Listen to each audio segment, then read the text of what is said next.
What's going on, guys? Creator and Ron here, back with a brand new This Week in Wrestling, episode 34. I don't know how to start this off, really. Ron, how would you start it off? Give me a second. It's first and goal right now. And I'm watching the Eagles game, folks. This is kind of critical. I guess talk about us not doing this on Google Hangouts anymore. I got you.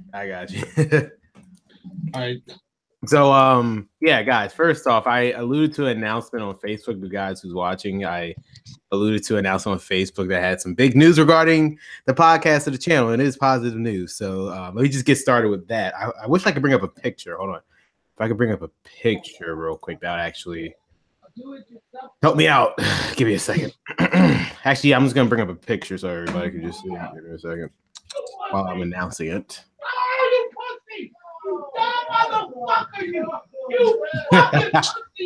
You can hear this, right? Yeah, we all can. No, it's good for background noise. I like it. If this don't look like last week. Let me get the picture. Now, don't throw anything around. I have stuff downstairs. I'm sorry, guys. I know I'm live. I know we're live. No, dude, it's fine. I'm trying to find something. But my parents, my mom basically, really, both my parents, but my mom more so, is an Eagles hater. Oh wait, they didn't give this to us? Are you kidding me? That could have been. Oh, they called it incomplete. That was, nothing, Mom. Nothing. But yeah. So let me get the picture up. This is horrible. I can't get the picture up. Can I? Yes, I can. Well, okay. It doesn't matter. Anyway. It doesn't matter. Anyway, well, better yet, let me try something. Go ahead. Give me a second, as I'm doing 700 things at once because. Oh yeah. By the way, guys, if you notice, I don't have my famous silhouette background I always have in back, and that's because I'm changing up my room a little bit because I'm reorganizing everything because I have a green screen now. So I'll be implementing that very soon, like starting next week. So yeah, I forgot you did get the green screen. Yep. It's going to go into the podcast because, well, I guess I should announce it. So this year, we're going to be taking this podcast to new heights, I should say, because starting next week, we will be simulcasting through both YouTube and Facebook at the same exact time live. So we'll be reaching a whole nother audience on the Facebook side. And we'll be introducing a brand new format. No longer will be using Google Hangout. We will instead be using a different program, or at least I'll be using a different program, and it'll look much more professional. It'll be no more me keep switching back and forth to see who's talking. It will be you'll be able to see both of us at the same time talking. I'll have all these graphics ready. It's going to be like an actual podcast, how a podcast should be out at this point, 2018. So brand new stuff is happening next week. This is our final episode in terms of only being broadcast on YouTube and in terms of being on Google Hangout. Next week, I'll have more of a better announcement on Facebook once this podcast is over. But next week, brand new format, new look, new everything, and we'll be simulcasting with both YouTube and Facebook at the same exact time. So you can now catch us both on Facebook and YouTube. So anything you want to add to that, Ron, before we move on? There's an official review on the play to see if Atlanta caught the ball, and if he didn't catch the ball, there will be no. There's nothing else I can really say. But we're still in the lead, right? We're still in the lead, but we're trying to stop him. The situation that we're in right now, we're trying to stop him.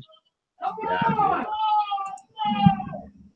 But yeah, guys. So next week. And the way that it sound like my parents, because they're getting it quiet, I'm streaming it, and the way they're sounding right now, it sounds like that's it. We won. Wait, we won? Yes. Wait, we won the playoffs. We won the game.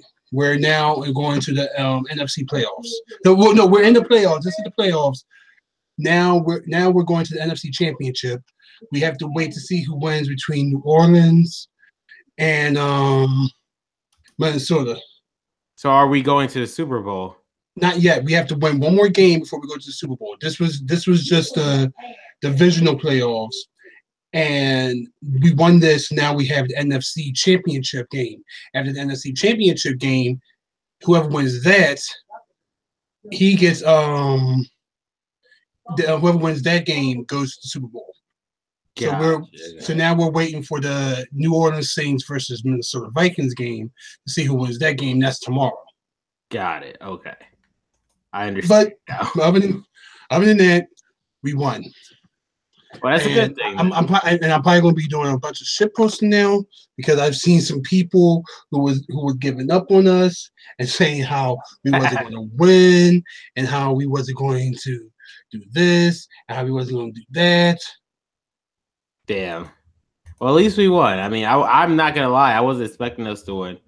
So there's that. I wasn't expecting that at all. So congrats. No, go ahead. But yeah. So other than that, we can actually now start talking wrestling. Mm-hmm. So we're gonna start doing the breaking news as always. Yes, we're gonna leave the most important breaking news for last. But there's some other things to actually go over. Oh, we're gonna go over that last because I'm gonna tell you now. Yeah. As of right now, it's still up to me. It's still up in the air. I mean, unless WWE says something, then I don't know. But to get to that news, first off, some off news. WWE confirmed signing a former MLB pitcher. I don't know if you know him. His name is. I've seen the news. I don't know him. What the F? Yeah, he's from the Pittsburgh Pirates, so it's near us, but I have no idea who he is. So they signed a baseball player, so he's going to be getting the Brock Lesnar treatment where he'll one day become WWE champion. Because anybody who did sports outside WWE, they get a title. So, yeah. Any thoughts on that? I would say pretty much because of the fact of I'm usually a little I usually like to know an athlete transitioning from one to another. Mm-hmm. It's like, not everyone's going to be Brock Lesnar. Mm-hmm. Okay. Not everyone's going to be Kurt Angle. Remember, Kurt Angle transitioned from Olympic wrestling to sports entertainment. Yes. And stuff like that. It's not going to always happen to everyone. Gotcha. Well, we will see. Yeah, time will tell. The next bit of news is somewhat better. Ricochet gave his farewell speech at an indie show because the rumors has been off for a while now that he signed with WWE. So it seems more about true as he gave his farewell speech. Now, this guy, I don't know who was fighting. Chucky T. Do you know him?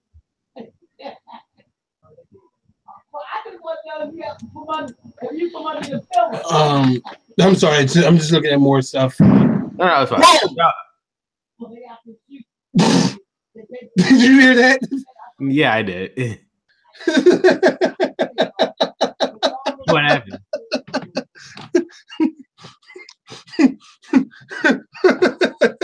What happened, man?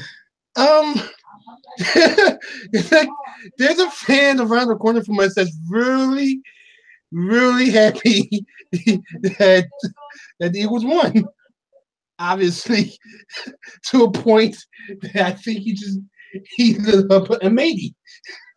Okay. Jesus Christ. Alrighty then. Okay. I just realized you was wearing an Ultraman shirt. I just realized you're wearing that. Oh yeah, my shirt. Yeah. That's cool.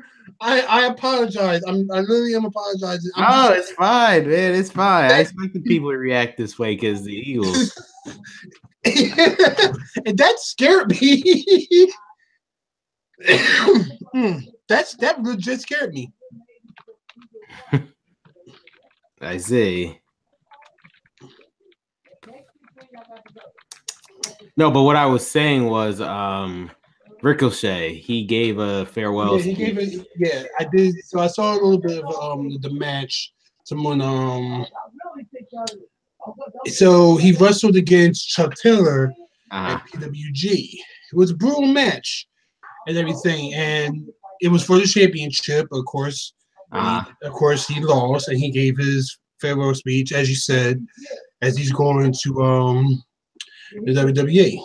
So, now, Chucky T gave off a offhanded comment. Now, I don't know if this holds weight or anything, because he said, "Have fun on 205 Live, you piece of shit." Well, to be fair. Now is he? No, I'm ignoring the comment. I'm just curious.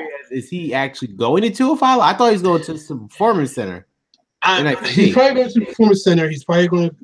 It depends on what you want to do it from. But let's be completely serious. Let's be completely serious for a second. He's going to 205 Live. Oh, of course. And it's okay. Now, whether you consider that a bad thing or not, that's a very debatable subject. But it's just 205 Live needs people, yes. But this will help. No, if any, see, that's why I don't like this stigma that if you go 205 Live, you're dead. Because I mean, before the controversy, look at Neville. 205 Live made Neville's career, basically. So it's like, it's not necessarily a bad thing.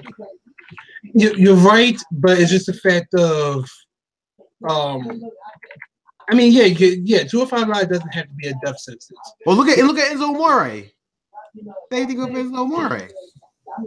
People never thought he was going to succeed by himself, but now he's the face of the division now. Yeah, I mean, yeah, you got a point about that. Just that some people will look at someone like Ricochet. Oh no, yeah.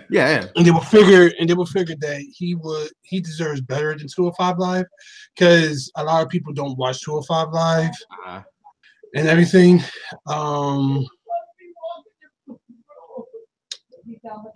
So yeah. So I just hate that stick. So that off comment that kind of did get to me, because like I don't like that stick. Like 205 Live is not necessarily a bad thing. For God's sakes, they're about to have a live tour. Yeah, I know whether it's we're about to find out next week whether it's successful or not. Yeah. But so we'll see. So we'll definitely talk about that next week when it comes down to that. But it's like you can't say WWE's not trying. You think they would give him time of day of a house show? Excuse me. I'm still going to start from that firework. And by the way, because usually you don't hear background things, but these headphones right here finally crapped out on me. It won't connect, so it doesn't have a microphone. This microphone actually doesn't connect to my PC and whatnot. There's no way for me to connect to the PC. I'm using my Skull Candy headphones, and they don't connect to the PC. So what I'm using for my microphone is my webcam microphone that picks up. It can literally pick up a fly fart. Damn. Okay. I don't know if that's a good thing or a bad thing. Well, let's just say, I just gotta be a little careful about things that goes on in the background. Gotcha. Nina Marie said in the comment section, if Ricochet is on 205 Live, will he be a heel or a face? Personally, I think he will probably be a face. They need more faces. Because one, they do need more faces. Two, Ricochet, even when he was Prince Puma and Lucha Underground, was also a face. I can't say that. I'm not going to say that he can't work a heel role, because anybody can work a heel role if you give him a chance. aka Bailey, maybe one day.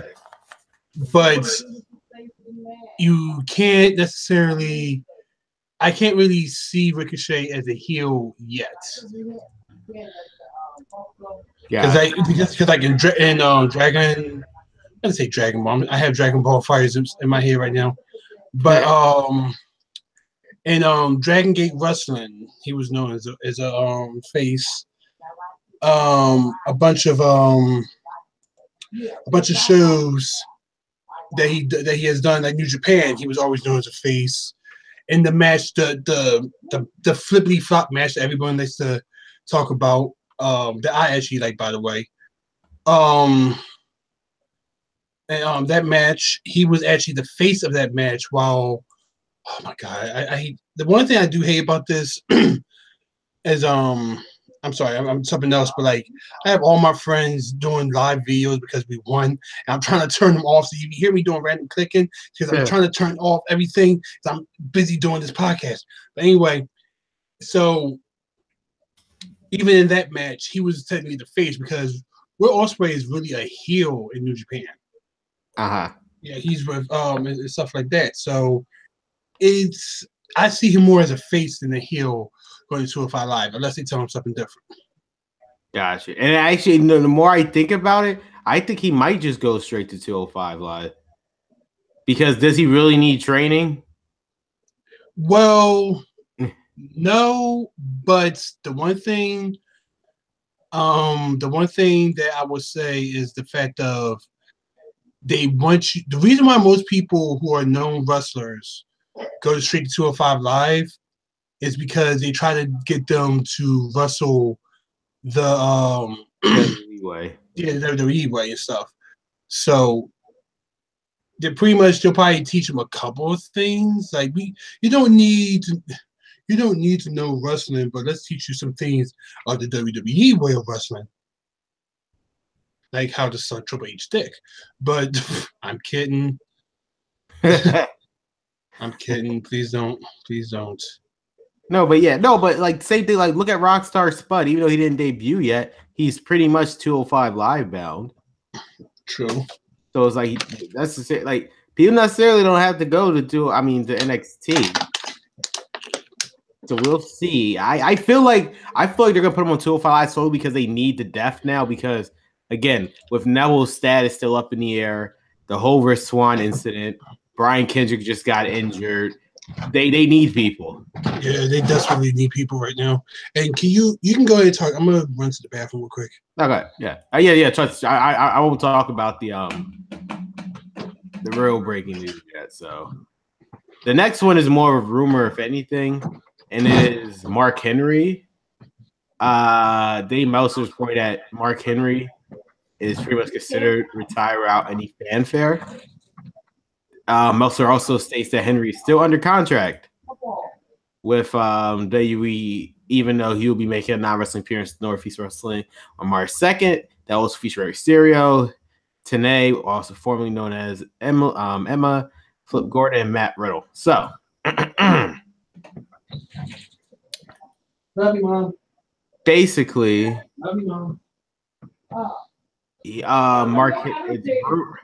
It's rumored that Mark Henry is retired, but I don't know. I feel like WWE would have announced that themselves. Okay.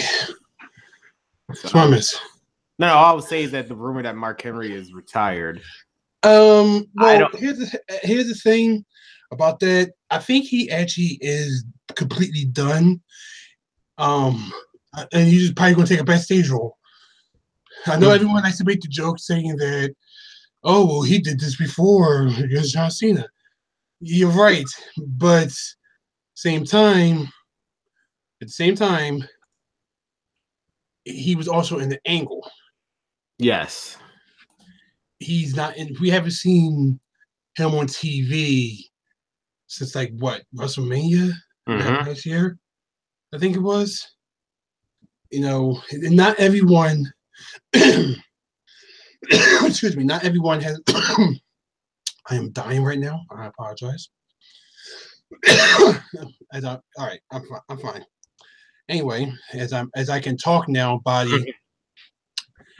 Not everyone needs to do an elaborate retirement anything, to be honest.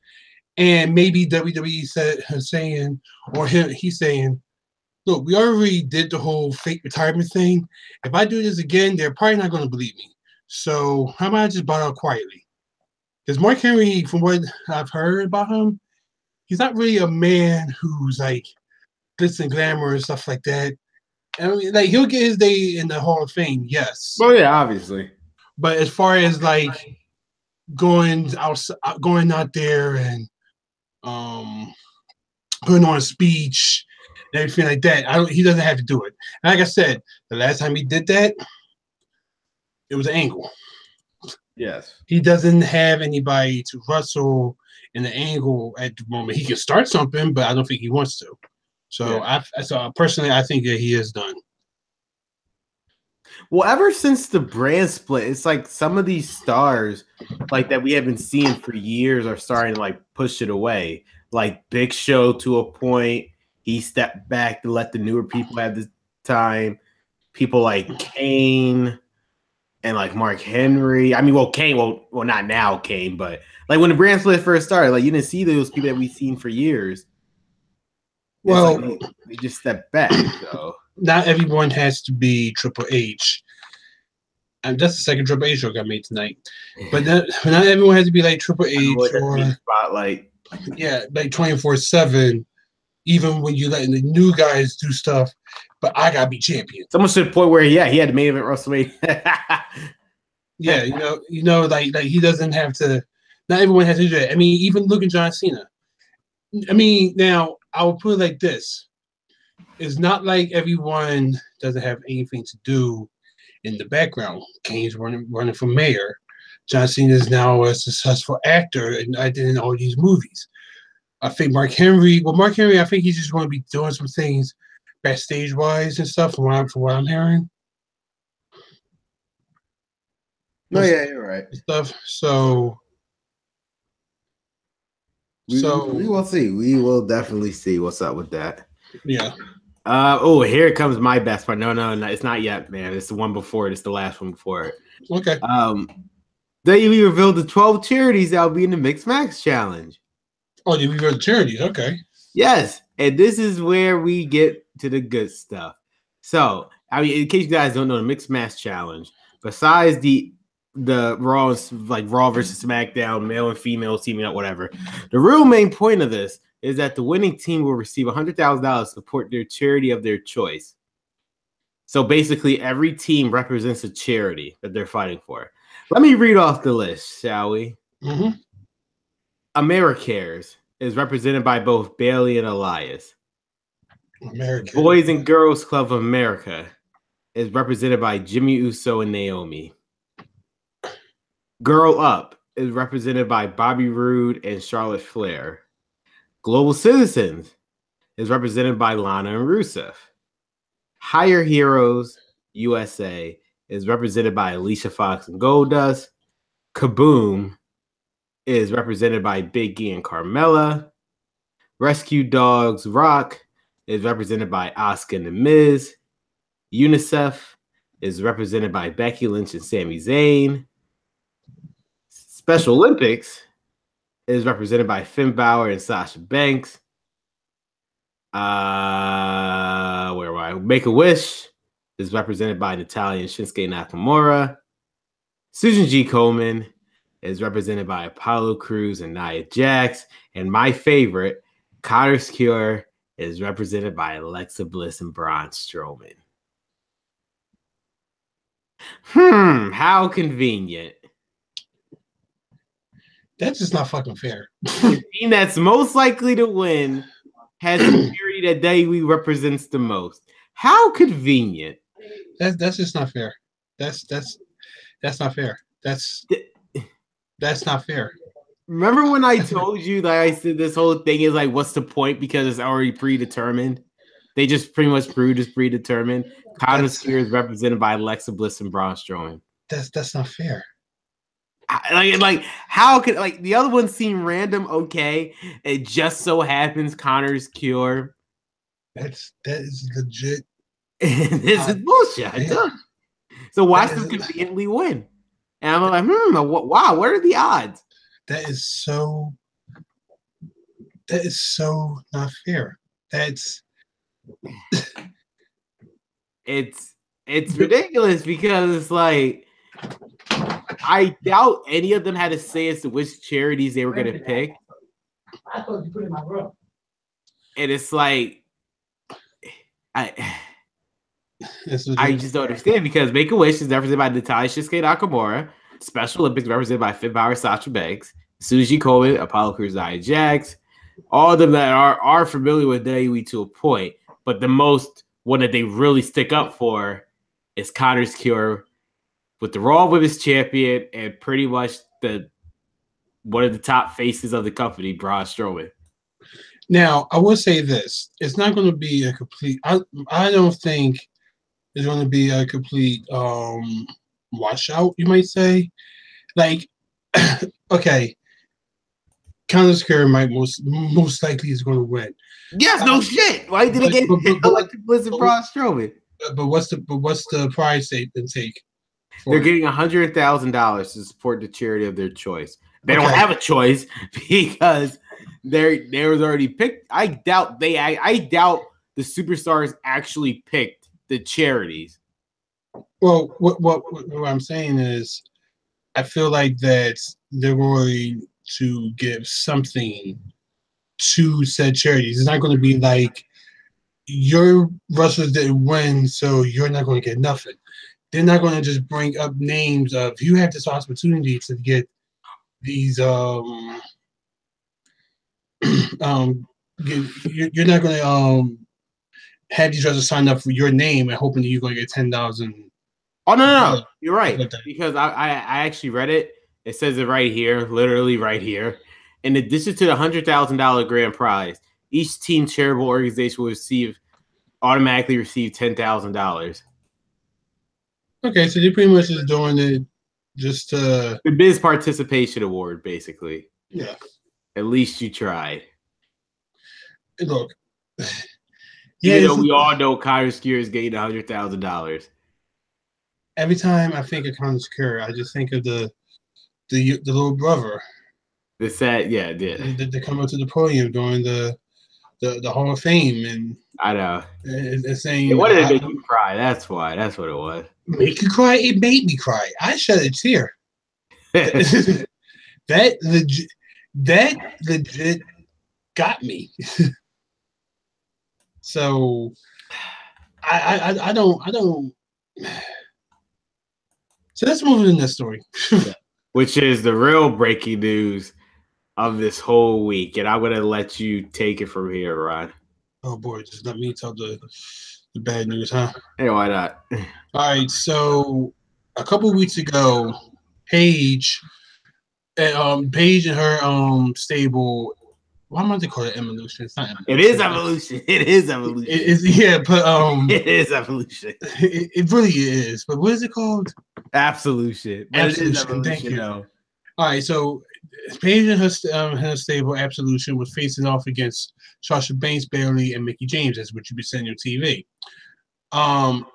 It was during the house show in New York, upstate New York, and during the match, it was early in the match.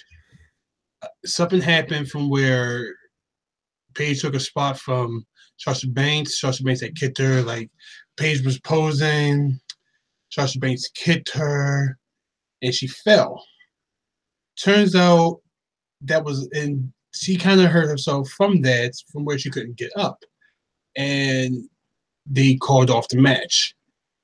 They were just saying it was a stinger at first, but so far there are reports that it wasn't a stinger, that it was a legit neck injury, and she might have to be officially done from in-ring competition from now on.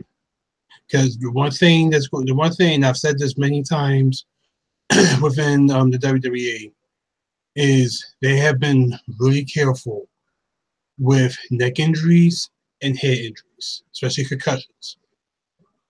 They don't want enough. I mean, it's one of the main reasons why Sheamus, even though they haven't really admitted it, but Sheamus is on the verge of actually retiring soon, being the fact that he has a spinal problem, the same as that problem that Stone Cold had that forced him into retirement.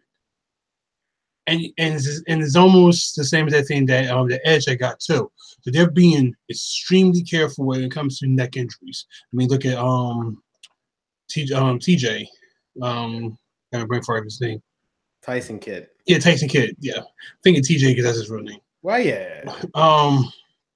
But yeah, so being to the fact that the rumor is being to the fact that this neck injury, they're saying that she might be done for in-ring competition now. Yeah.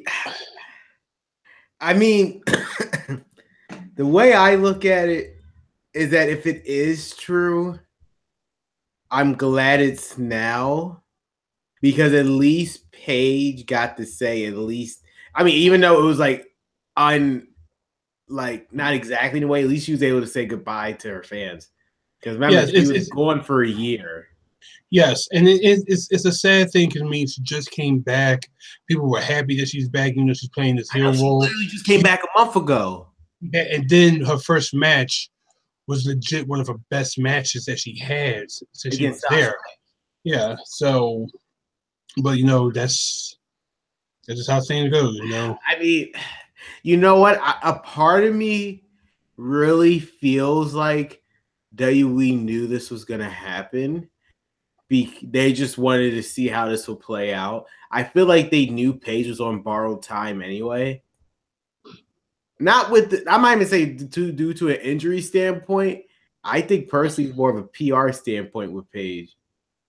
And WWE's, I feel like I won't. No, I'm saying for some people, I feel like they knew Paige's time was the way I think the way they saw it as was she was still under contract. We have to use her in some capacity. Otherwise, we're just paying her money for nothing. So they allowed her to come back. And this happened a month later, and they probably think, oh, well, whatever. We'll let her sell the rest of the contract, and then... But they're not going to risk her wrestling anymore. So we will see. Again, at the end of the day, the way I'm going to say it like this, we don't know nothing until, and it's ironic saying this, until WWE says it. Because I look, as of right now, I'm looking at the, it's not like they don't update this website every day. They do. So I'm looking at the Royal Rumble page that they have. And give me 1 second just to make sure I'm actually correct.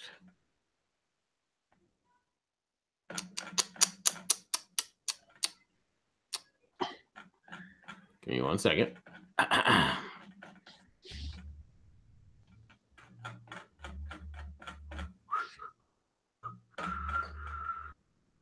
Paige is still listed as a part of the she's still listed as one of the spots in the Royal Rumble match. Well, like I said, this is really just a rumor, so we don't necessarily know. But they're running with this rumor. Every single wrestling news outlet that I could think of reported on this. True. But officially when the WWE say something, then that's when I'll put it like that. We'll find out on Monday. Not yet. We're gonna have a definitive answer on Monday. Because WWE is probably they will probably want to make settle these rumors to rest, and we'll just see on Monday. Now I doubt they're gonna take Paige off of TV. They're probably just gonna use that as just a manager role now for Mandy and Sonya Deville. Hell, if anything, they could just probably cover this up. They could just do a storyline where it's like Paige is just really wants to see how well Sonya and Mandy can do, so they're just gonna do her work for her, or something like that. I know it sounds silly, but it's like There's ways of going about around this. I mean, yeah. So we will see. We will see. As far as we know, it could be a complete rumor. Paige wrestles tomorrow. That's what I'm sort of holding out with. As far as we're concerned. And I'll say it like this. I want to pull this up. Give me a second. No, because a similar situation happened earlier this year. Not the exact similar, but it kind of proved my point. Finn Balor fought Jinder Mahal in Jinder Mahal's last match on Monday Night Raw before he went to SmackDown in a singles match. During the match, Finn Balor suffered a concussion where Finn Balor a week prior literally just came back. And people thought he was going to be out for another 4 or 5 months. The next week he showed up perfectly fine. No, nothing. Can you put these in the wash machine? I apologize. Like I said, that's fine. I said my microphone's going to pick up everything, so I apologize. Finn Balor. People would say he was going to be out for another 4 or 5 months. You know, he just came back a week prior. He came back the next week perfectly fine. But I'm trying to see because she had posted. I don't know if it was on her Instagram or if it was on. It's on Twitter. Give me a second. Because there was a picture that she posted. It kind of gave hope, you might say. Mm-hmm. It's just like about her situation. Yeah. Give me a second. It was on Instagram. Let me do this. Hopefully we can do screen share on this new layout, by the way. Yeah, we can. But anyway, as you can see right here, she says, the comeback is always stronger than the setback. Yes.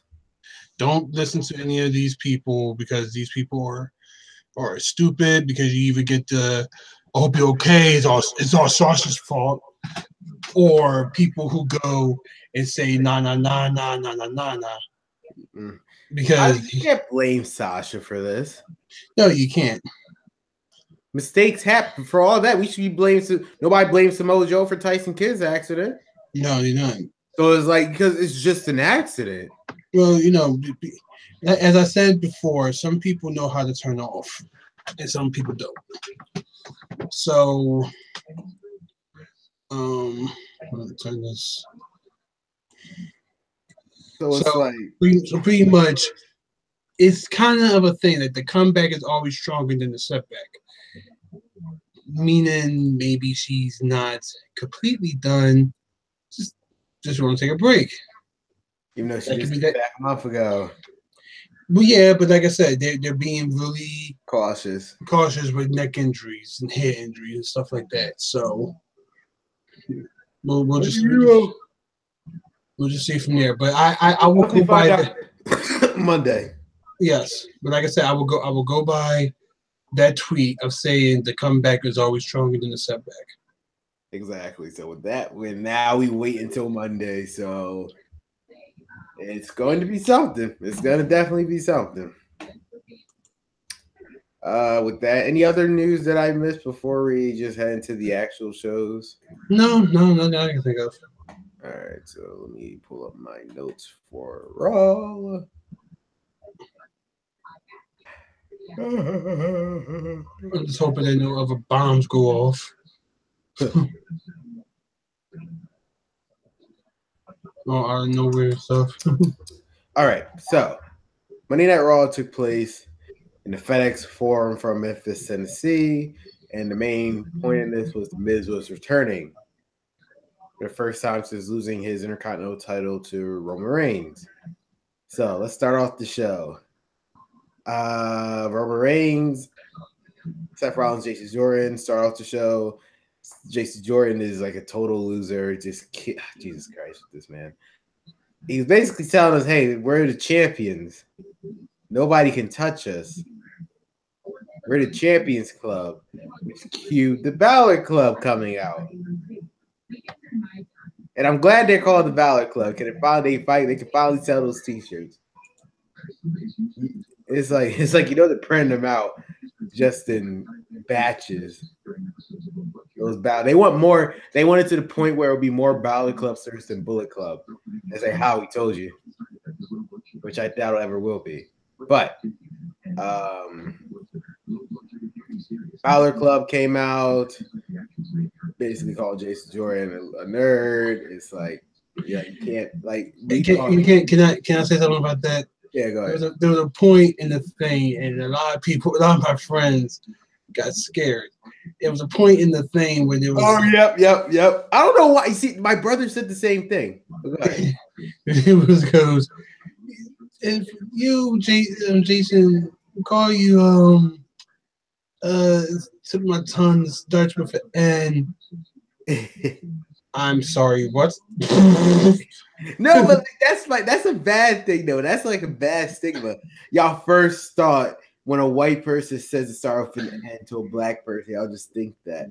You see, that's horrible. It kind of just, you know. I don't think that was Daily's intention. It wasn't. It really wasn't. I just feel like that maybe like I won't even say it was WWE's thing. I feel like that was just bad ad-libbing from Finn Balor's part. Not mad at him. I know he didn't. I know he wasn't thinking that. But it was I mean, he could have left out. It starts with an N. He could have left that part out. No, and you are absolutely right about that. But yeah, so that led into Kurt Angle announcing a 6-person tag, the Balor Club versus. Oh wait! You get into that. Let me explain to you the second thing that happened. The most cringeworthy thing that happened. Oh, with Jason Jordan. Yes, with Jason Jordan. Well, you might be the Balor Club, but we're the Champions Club. And then, like, Seth Rollins just died inside. You should have saw his face. Yeah, he was just like, Jesus fucking Christ. Yeah, like, he just died inside. He was he just died. Like, wow, this is my tag team partner. We're the Champions Club. Okay. Dean, where the fuck are you? Jesus fucking Christ. Like, who is this man, Jason? You can tell this was never WWE's plan because Dean Ambrose is now injured. So. Yeah, and you know what sucks, and this legit is the joke. This Shield reunion. Oh yeah, no, this Shield reunion was the best thing ever. First off, their very first match, their leader, quote unquote, because at the end of the day, Dean Ambrose was the leader of the Shield, but we're not going to talk about that. Their leader, quote unquote, couldn't even make it, so they had to get the general manager to do it. Then at live events, they used his jacket for Triple H and Samoa Joe. They finally got a match together at Survivor Series against the New Day. And that was it. Yeah. I mean, this reunion was supposed to last a while. This reunion was supposed to go into... Oh, I know, WrestleMania. Yeah, into WrestleMania, but... Yeah, no reunion. This was horrible. I don't think nobody expected this. They was like, damn, maybe we shouldn't have brought back the Shield. God is clearly telling us not to bring back the Shield. Like, this was horrible. I mean, you can't blame them. I mean, but it would have been a good money grab. It's just things happen. And you know what? Let me just make sure I'm right on this. Make sure you I'm right on this.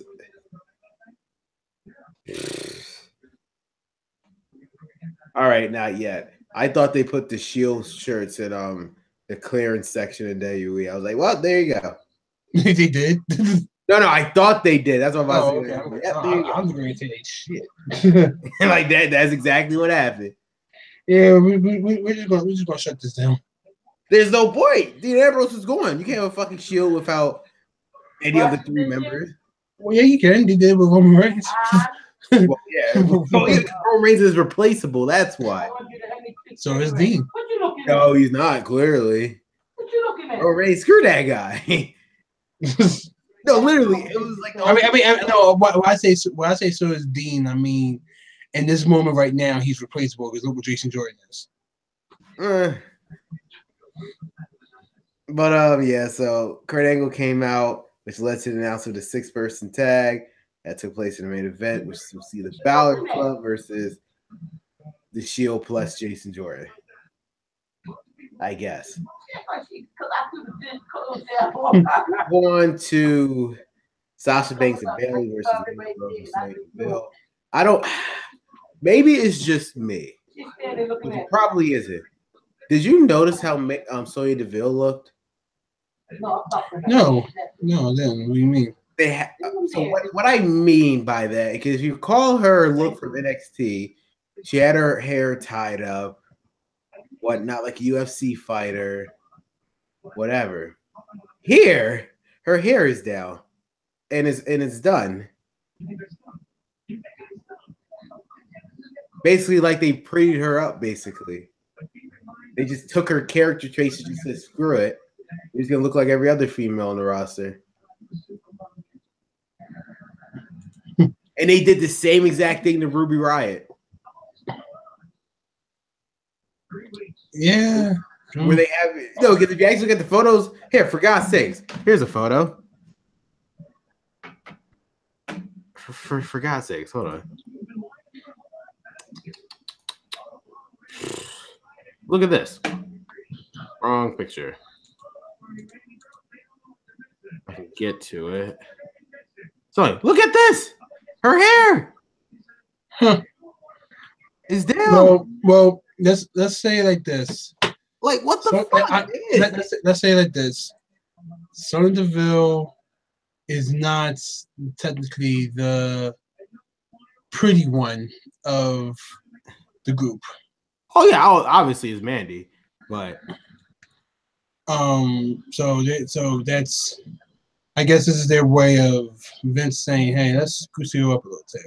No, but they did the same thing to Ruby Riott. Her hair is completely exactly down. Because look at Ruby Riott. Even though technically, in my opinion, Ruby Riott and that other chick who I care less about of not even knowing her name.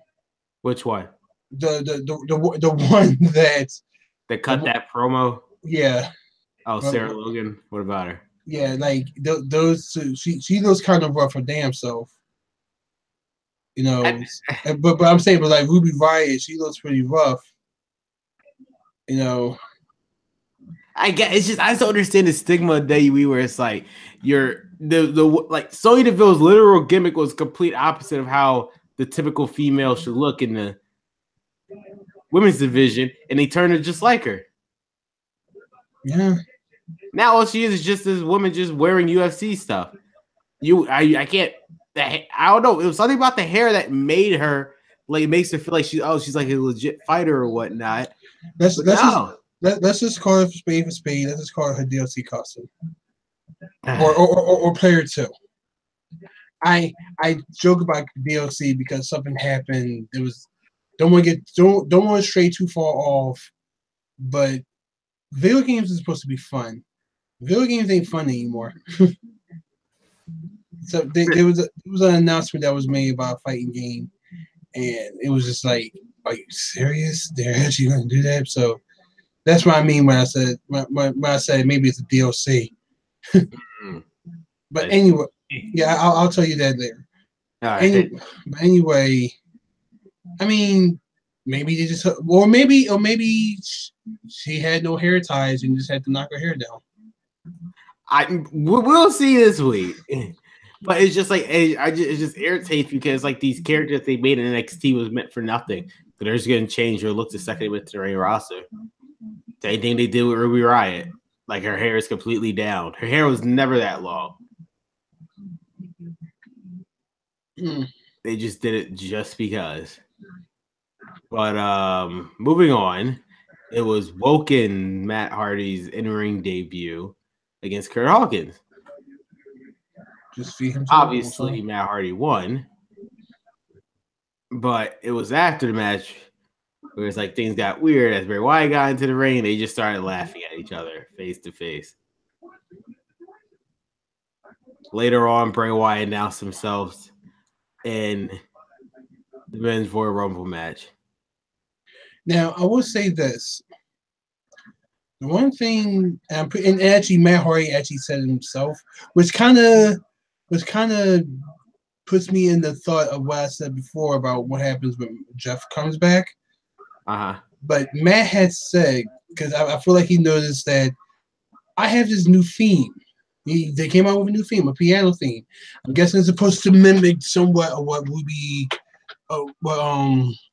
Hardy had did, or Rebby, whatever it's supposed to be known. From where she did a piano thing for his theme. But he still came out to the with Hardy the Hardy Boys. Boys. Yeah, Hardy Boys. I personally think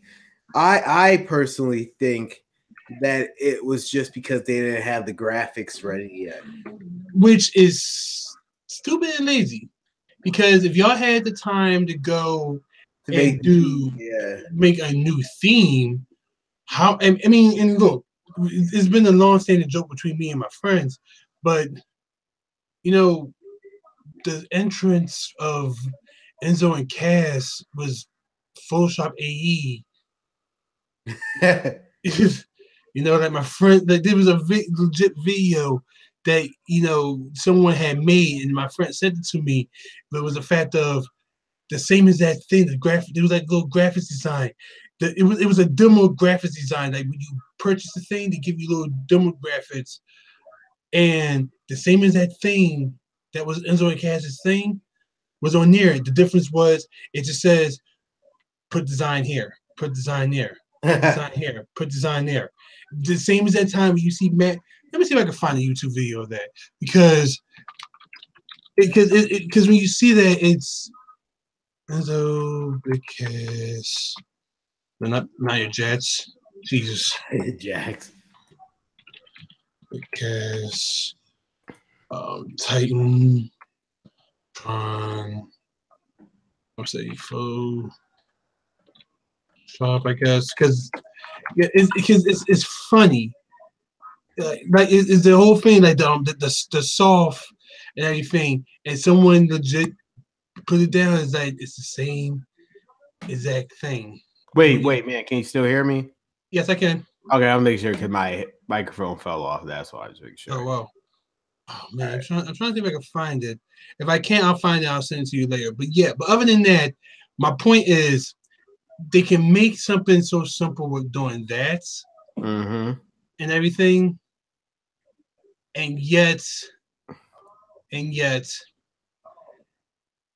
you can't make a simple Titantron of they probably can't personally decide on what actually they want it to be. Matt Hardy with a shattered looking Titantron thing. No, you're right. It's probably fairly simple. Okay, and then his video,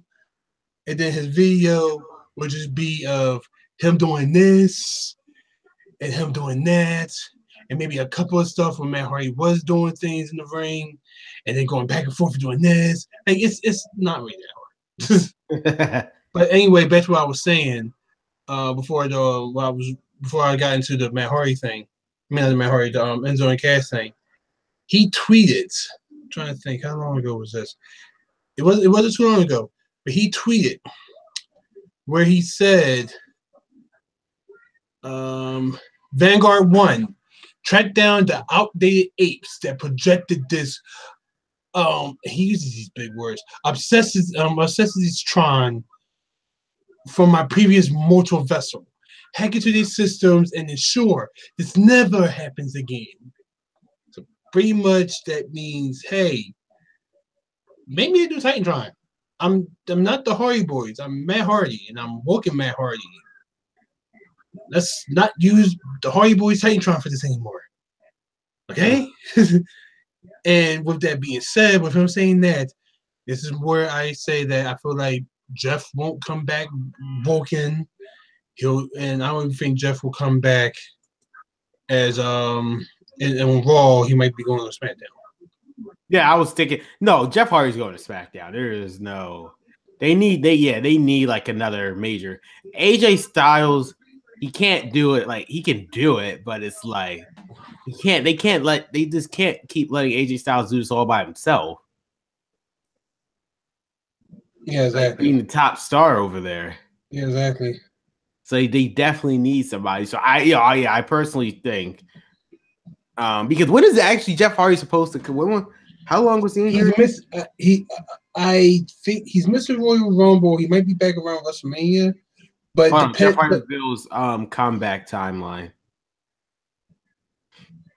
I know he's missing Royal Rumble. He would be healed before WrestleMania 34. He said it. Yeah, but the question is, they why won't use him until after WrestleMania 34? Yeah, that's what I'm saying. Because right now, they'll probably put him on SmackDown. Yeah, for what they're looking like right now, it looks like that they have it looks like that they're really focusing on Matt Hardy right now. What do you mean? Because they know Jeff Hardy is already has proven last time he can have a successful singles run. They would, even though Matt obviously can. WWE just doesn't know that yet. Yeah, well, this is a chance to prove it. Yep. So we will definitely see how well Hardy can do by himself. I mean, it would be a good thing if Jeff Hardy, because that'll make fans because people really love the Hardy Boys. That'll make fans tune into both shows. You see Jeff Hardy on SmackDown. You see whatever crazy things Matt Hardy is doing on Raw. So it's like there's that. And then the main segment of the show itself was, first off, now, and I'm being dead serious when I say this, what a performance from Elias. His song. Introduced to this. Isn't Elias great? I'm going to tell you the truth. I get more and more impressed with Elias every week because, and not just what he can do, not what he can do on TV, but some of the stuff that he does on the house shows. Oh yeah, no, his house shows are the best bit. Yeah, like the man legit does actually put on full concerts. Oh, damn near almost. Like it's a time for where he's out there and he's doing cover songs that people sing. And the one thing he does hate when you scream Freebird, which is understandable because Freebird's kind of annoying. Let's be serious. But like he does sing songs. The man's actually not a bad singer. You know, yeah. I'm not saying he's either next Road Dogg or whatnot, but you know, he's pretty good. So you know what's funny about that? Triple H recently came out with an interview. I don't know if you read this, but he came out with an interview saying how sometimes people aren't meant to be at NXT. They're supposed to be on the main roster. We just have to get them ready for it. And one of those people he even said was Elias. He knew since day one that he was never meant to be in NXT.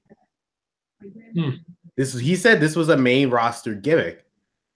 And it is 100% right. Ever since he debuted, this gimmick did not get over in NXT.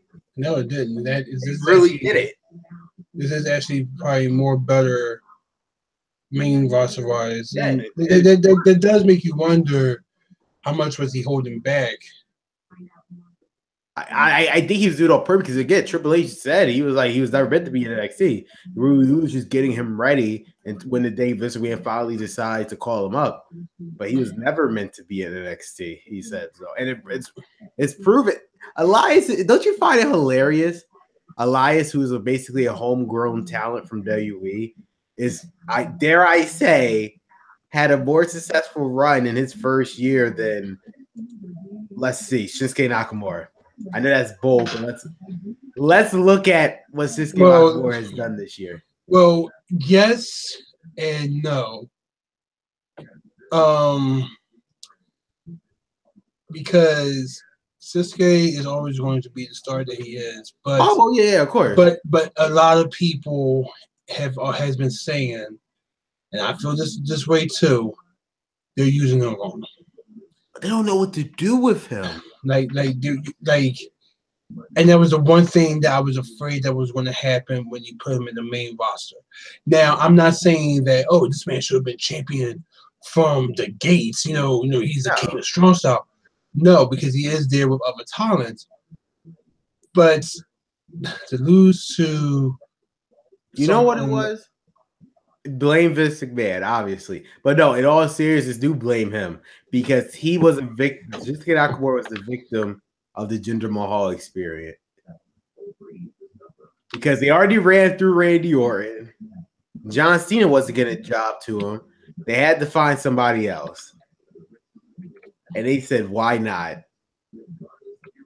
Shinsuke Nakamura. And you know what's the ridiculous part about all of this is? It didn't go anywhere. Triple H buried him in his own country in India. That's the best part. That's the best part.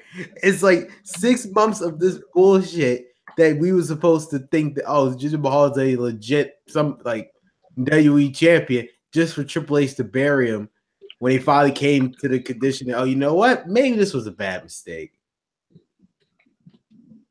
Well, I mean, like I said before, it wasn't because of him. Oh no, I don't necessarily blame Jinder Mahal. Yeah, because a lot of people was blaming him. Like, no, he's only doing what they told him to do. Yeah, like he only did this because it was trying to get their things up because WWE Network was coming to India. It just didn't work. So when he realized that it didn't work, they pretty much just pulled the plug. Simple. And that's why, remember, the match was all but confirmed. Jinder Mahal versus Brock Lesnar. The poster came out, and John Cena was a special guest referee. Yeah. And last minute, they decided, you know what? Fuck this. Give it back to AJ. And they dropped the belt. He dropped the belt to AJ. I was just wondering why it took so long, but the damage is already done to Nakamura. Now look what he's doing. Partly teaming up with Randy Orton. Yeah. He's not like it's just his. I'm hoping when WrestleMania comes,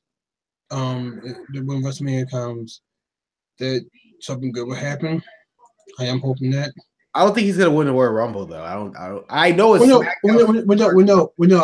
I've said that he's not gonna win the Royal Rumble, but I think he's gonna win some sort of #1 contendership. Yeah, I still as of right now, my prediction is John Cena is gonna win the Royal Rumble.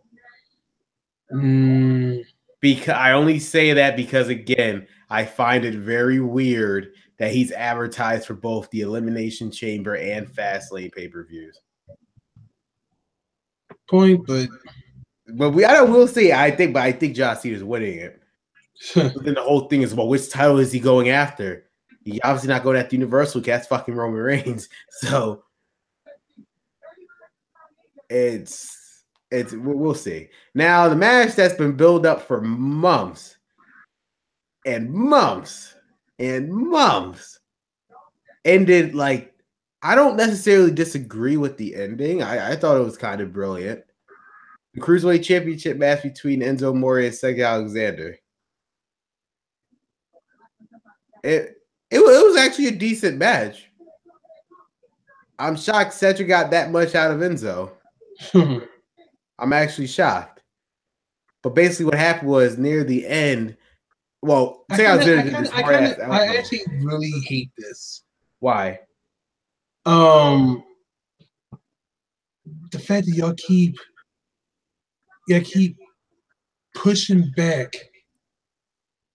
I mean, if something is going to happen with such Alexander, I want it to happen sooner than later. It's not like China changes hasn't been happening on Raw before, but come on, he's sick. I'm not blaming the fact that he's sick. Well, for the record, Cedric Alexander was never supposed to have this moment anyway. Because he was never even supposed to be in this match. Remember, the #1 contenders match was originally Drew Gulak versus. Actually, now that you say that, you're right. This whole thing is never even. We don't know, and that's what kills me about this. When 205 Live is having some momentum, somehow, some way, something screws it up. Because we don't know the actual outcome to this. It could have been Rich Swann, but I think they was leaning more towards Drew Gulak. But with the whole Rich Swann incident, they said, well, that kind of depleted our plans. So also, why do I get this distinct feeling? And I kind of hate this, but why do I get this distinct feeling that Nia's going to interfere? Oh, the cruiserweight match? Yeah, of course. No, because the guys don't know, it was announced yesterday that the Royal Rumble, Sega Alexander gets his rematch for the Cruiserweight Championship. He faces Enzo Amore for the Cruiserweight title. So we will see how the outcome goes, because during this match, Sega Alexander did a tope suicida. No, what is it called?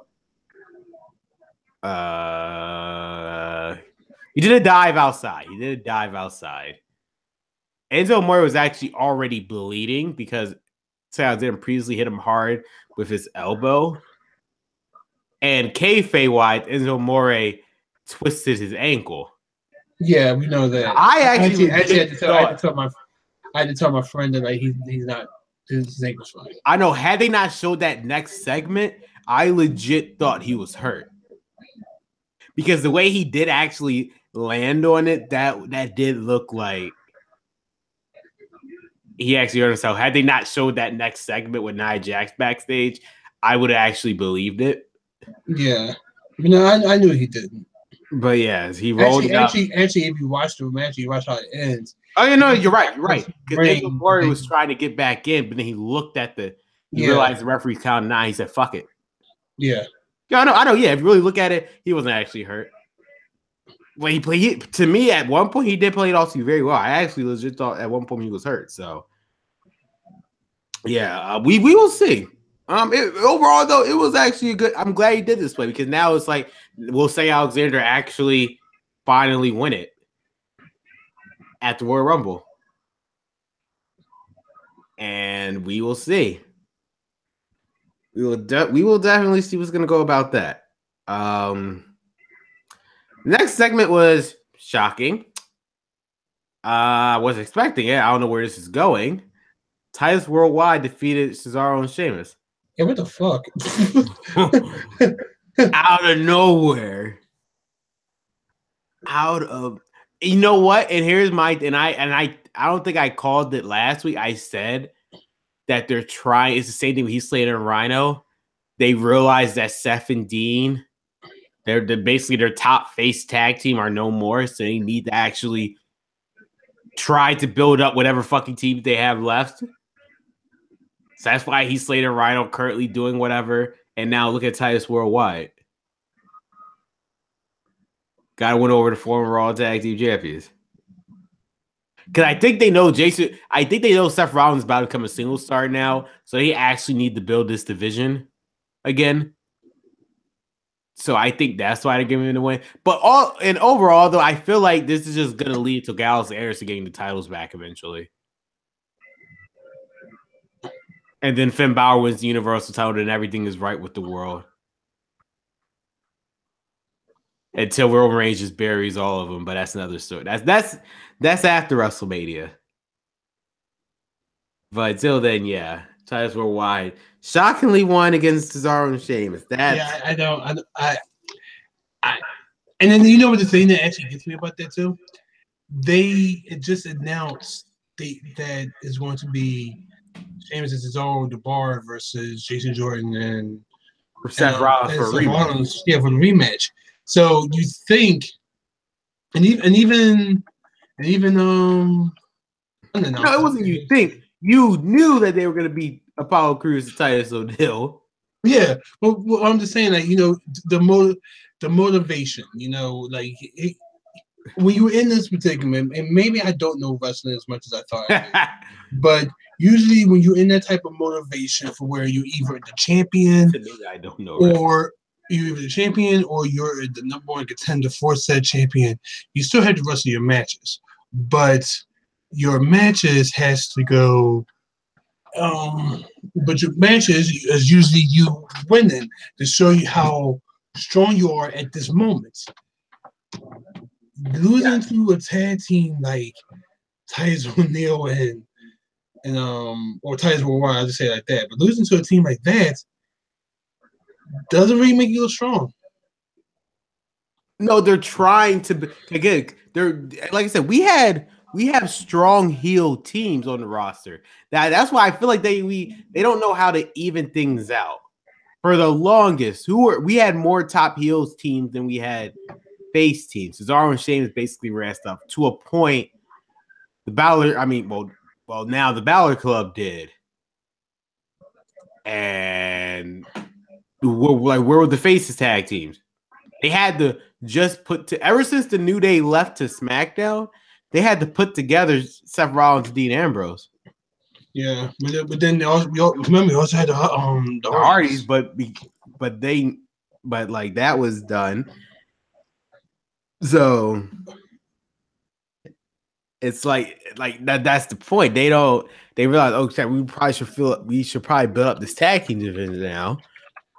So that's what they're doing. That's all it is. Don't worry. This it meant something for Titus O'Neil to Apollo Crews, but this had no effect on Cesaro and Sheamus whatsoever. They'll still look strong going into their Raw Tag Team Championship match. So no, it's not. And yes, they will. Like I don't know. But yeah, we will definitely. Well, we have to wait and see. One of my favorite parts of the show, because this made no sense. Brock Lesnar, which I didn't even actually know until they even showed him on Raw that he was even here. I had no idea. But they've been advertising it. I had no idea. I listen. Brock Lesnar. I think the more shocking moment here is that Brock Lesnar appeared 2 weeks in a row. Look, it's like once in a lifetime right there. Look, every time Brock Lesnar shows up on TV, they announce it. There's not going to be no thing of, hey, oh my God, is that Brock Lesnar? Brock Lesnar is here. Hey, who didn't know? I didn't know Brock Lesnar was here. They're not going to do that. Well, of course, because they had to advertise the person who's basically holding their Universal title for ransom. Yeah. I just still find it ridiculous. How was this man champion for the whole year? I mean, I know how because of his contract, but it's like just nobody could beat him.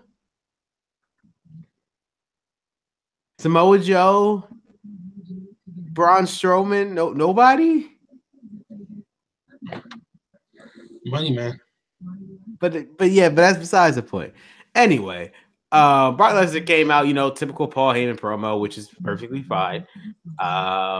He was leaving, and then Kane showed up and attacked Brock Lesnar from behind. They battle it out to the backstage, and then Braun Strowman shows up, and he just chalked Brock Lesnar to that thing. And then, did you see that crate hit his head? Yeah, I was a little just concerned. I know. I thought he was like legit. I think it was like. I think there was no one. I think it was too. There would have been no fucking way.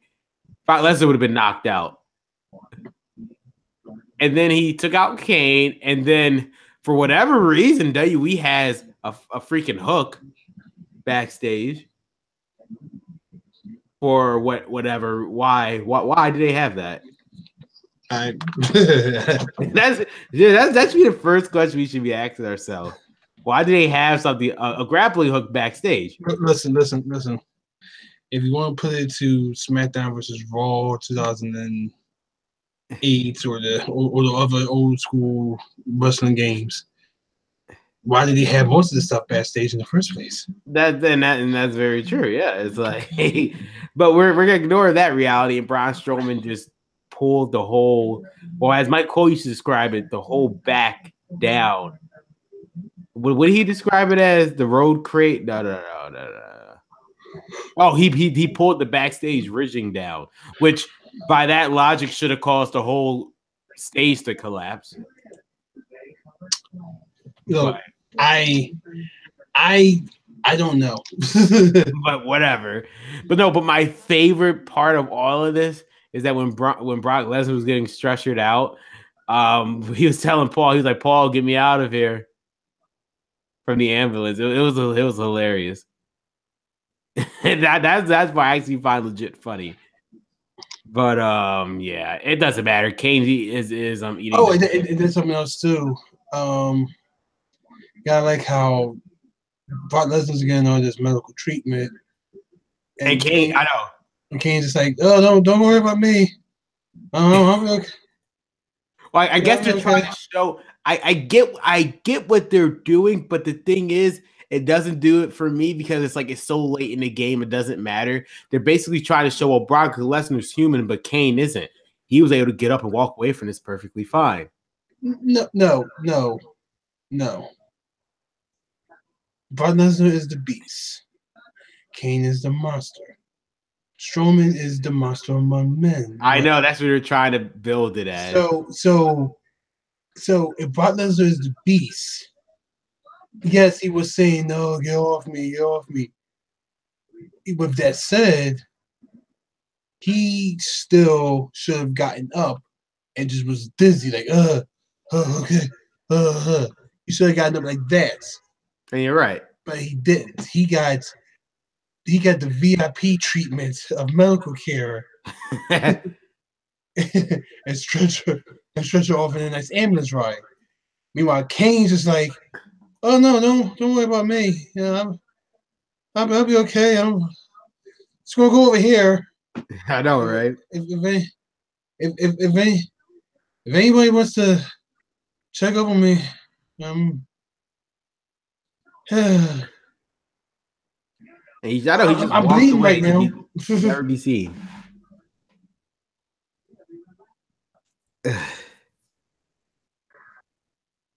I don't know, but this triple threat match should be interesting. At the end of the day, we both know Brock Lesnar's not losing. Unless plans literally changed at the last second, Brock Lesnar's not losing this title. He's gonna drop it to Roman. Oh no, he's not losing at all. Because that was their. You know what's sad how WWE fans can predict this a year in advance. We all predicted this a year ago. That the only reason why Brock Lesnar won the Universal title was because he eventually going to lose to Roman Reigns. And sure enough, is looking towards that. And it's like, whatever, man. So, whatever. Do you, WWE? But moving on to a match that really didn't have any purpose until the aftermatch, which is Samoa Joe and Rhino. This was simply just a squash match for Samoa Joe. And then even after the match, he cut a promo leading to the events that are going to be happening at Royal Rumble, or so he thought, when he said he's going to, the second that Char Caruso referenced either Char Caruso or Renee Young, I don't remember which one, referenced John Cena. He said, John Cena and me and him that's the name I'm always going to remember, and he's going to be the first one I'm going to eliminate. So it seemed like they was leaning towards that Samoa Joe and John Cena feud. However, that won't be happening as of right now because sadly Samoa Joe is injured. Yeah, but it's not like I don't think it's a bad. It's not a bad. It's not like he just felt something pop in his foot.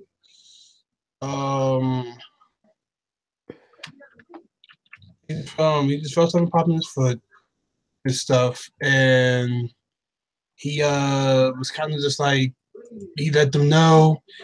I sent you the message. Give me a second. Because he's pretty much going to be out for a couple of weeks. Not quite sure if he's going to make it to. Not sure if he's going to make it to Royal Rumble. Give me a second. I think they're going to keep him off the Rumble because they said the recovery time is anywhere between 2 weeks to 6 weeks.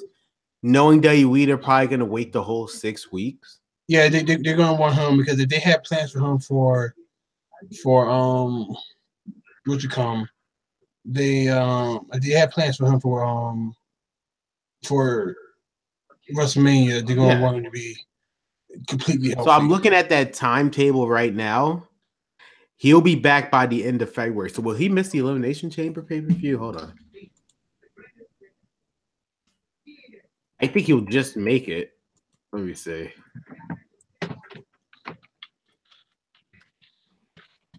He can actually, if the timetable is actually correct, he can actually make the Elimination Chamber pay-per-view. If they allow him to. He'll come back the Raw before the Elimination Chamber. Sorry. So if anything, they can actually put him in there. I'm trying to bring up the thing that I had that I sent you when we were talking about oh wait, it was I'm looking at something else. It was in the notifications. I'm looking at messages. So give me a second because I sent you all the everything that happened. Okay. So, because I thought it was his arm, but when the official news came out, it said that during his match, Samoa Joe felt a pop in the bottom of his right foot. Explained by WWE senior ringside physician, excuse me, Dr. Chris Arman. We took a look, and it's believed he has a plantar fascia rupture, which is a fit tissue rupture under the foot. We will have an MRI to confirm. We will have MRI to confirm treatment, including periods of immobilization in the boot with crutches and a polyp-rich plasma injections. So he's not going to get surgery. No, because there's no need. I think because I don't think it was as bad as they predicted. You know, like he's not going to get surgery. It's not like a broken foot.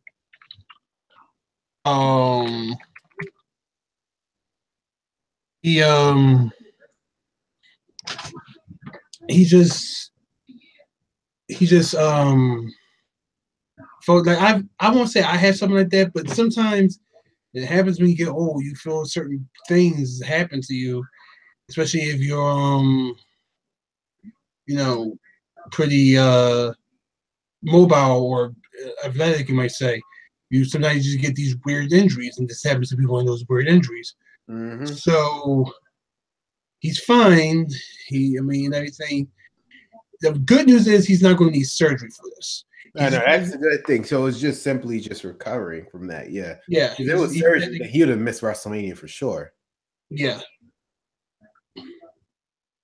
Yeah. So he'll be fine and stuff. It's just going to suck that he's not going to be in the Royal Rumble. Yeah, the Royal Rumble.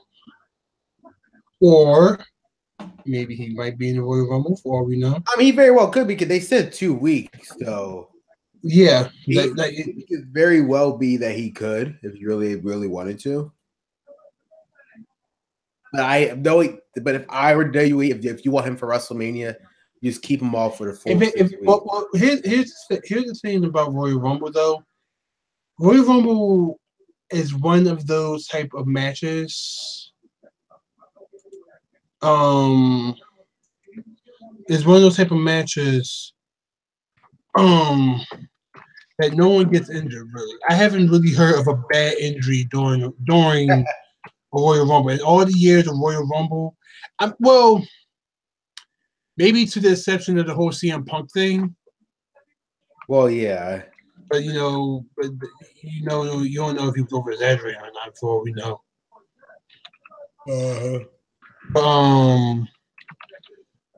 But I never really heard of anyone being badly injured during the Royal Rumble match to a point from where they would say, well, during the Royal Rumble match, such and such suffered an injury by going out the ring. Well, okay. I think the only other injury during the Royal Rumble match was probably Vince McMahon. Well, yeah, you're right. He did get injured. But I legit know they got injured during the Royal Rumble match. The match, unbelievable. Yeah. How you got injured in the Royal Rumble match? You're not even a part of the match. Yeah, when he did that, but that was like,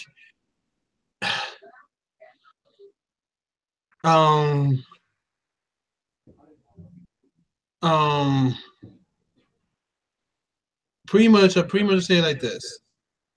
Samoa Joe will probably if Samoa Joe is feeling up to it. My thing. If Samoa Joe feel like he's up to it, he'll go and wrestle. He'll probably wrestle because Royal Rumble, you don't really have to do big spots. You don't really have to do too much stuff. Right. Most people will take time and be like, I'm going to take a rest real quick. So they'll sit in the corner and they'll take a breather or whatever, depending on where they're out. Well, depending on what, like how long you're allowed to stay in the thing.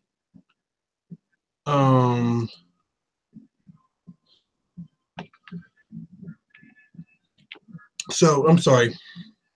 Something got caught on myself for a second. No, you're fine.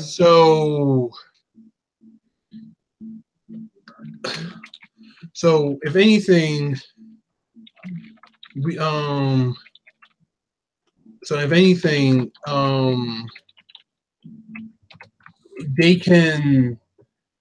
he can go into the match. He can sit there. I mean, he can do whatever he can, depending on what he's able to do. Then, if he wants to take a break, I'm gonna go sit over here real quick. Go touch me. I'm gonna sit over here. Nobody touch me. I'm gonna sit over there for a little bit, and then he'll come back in.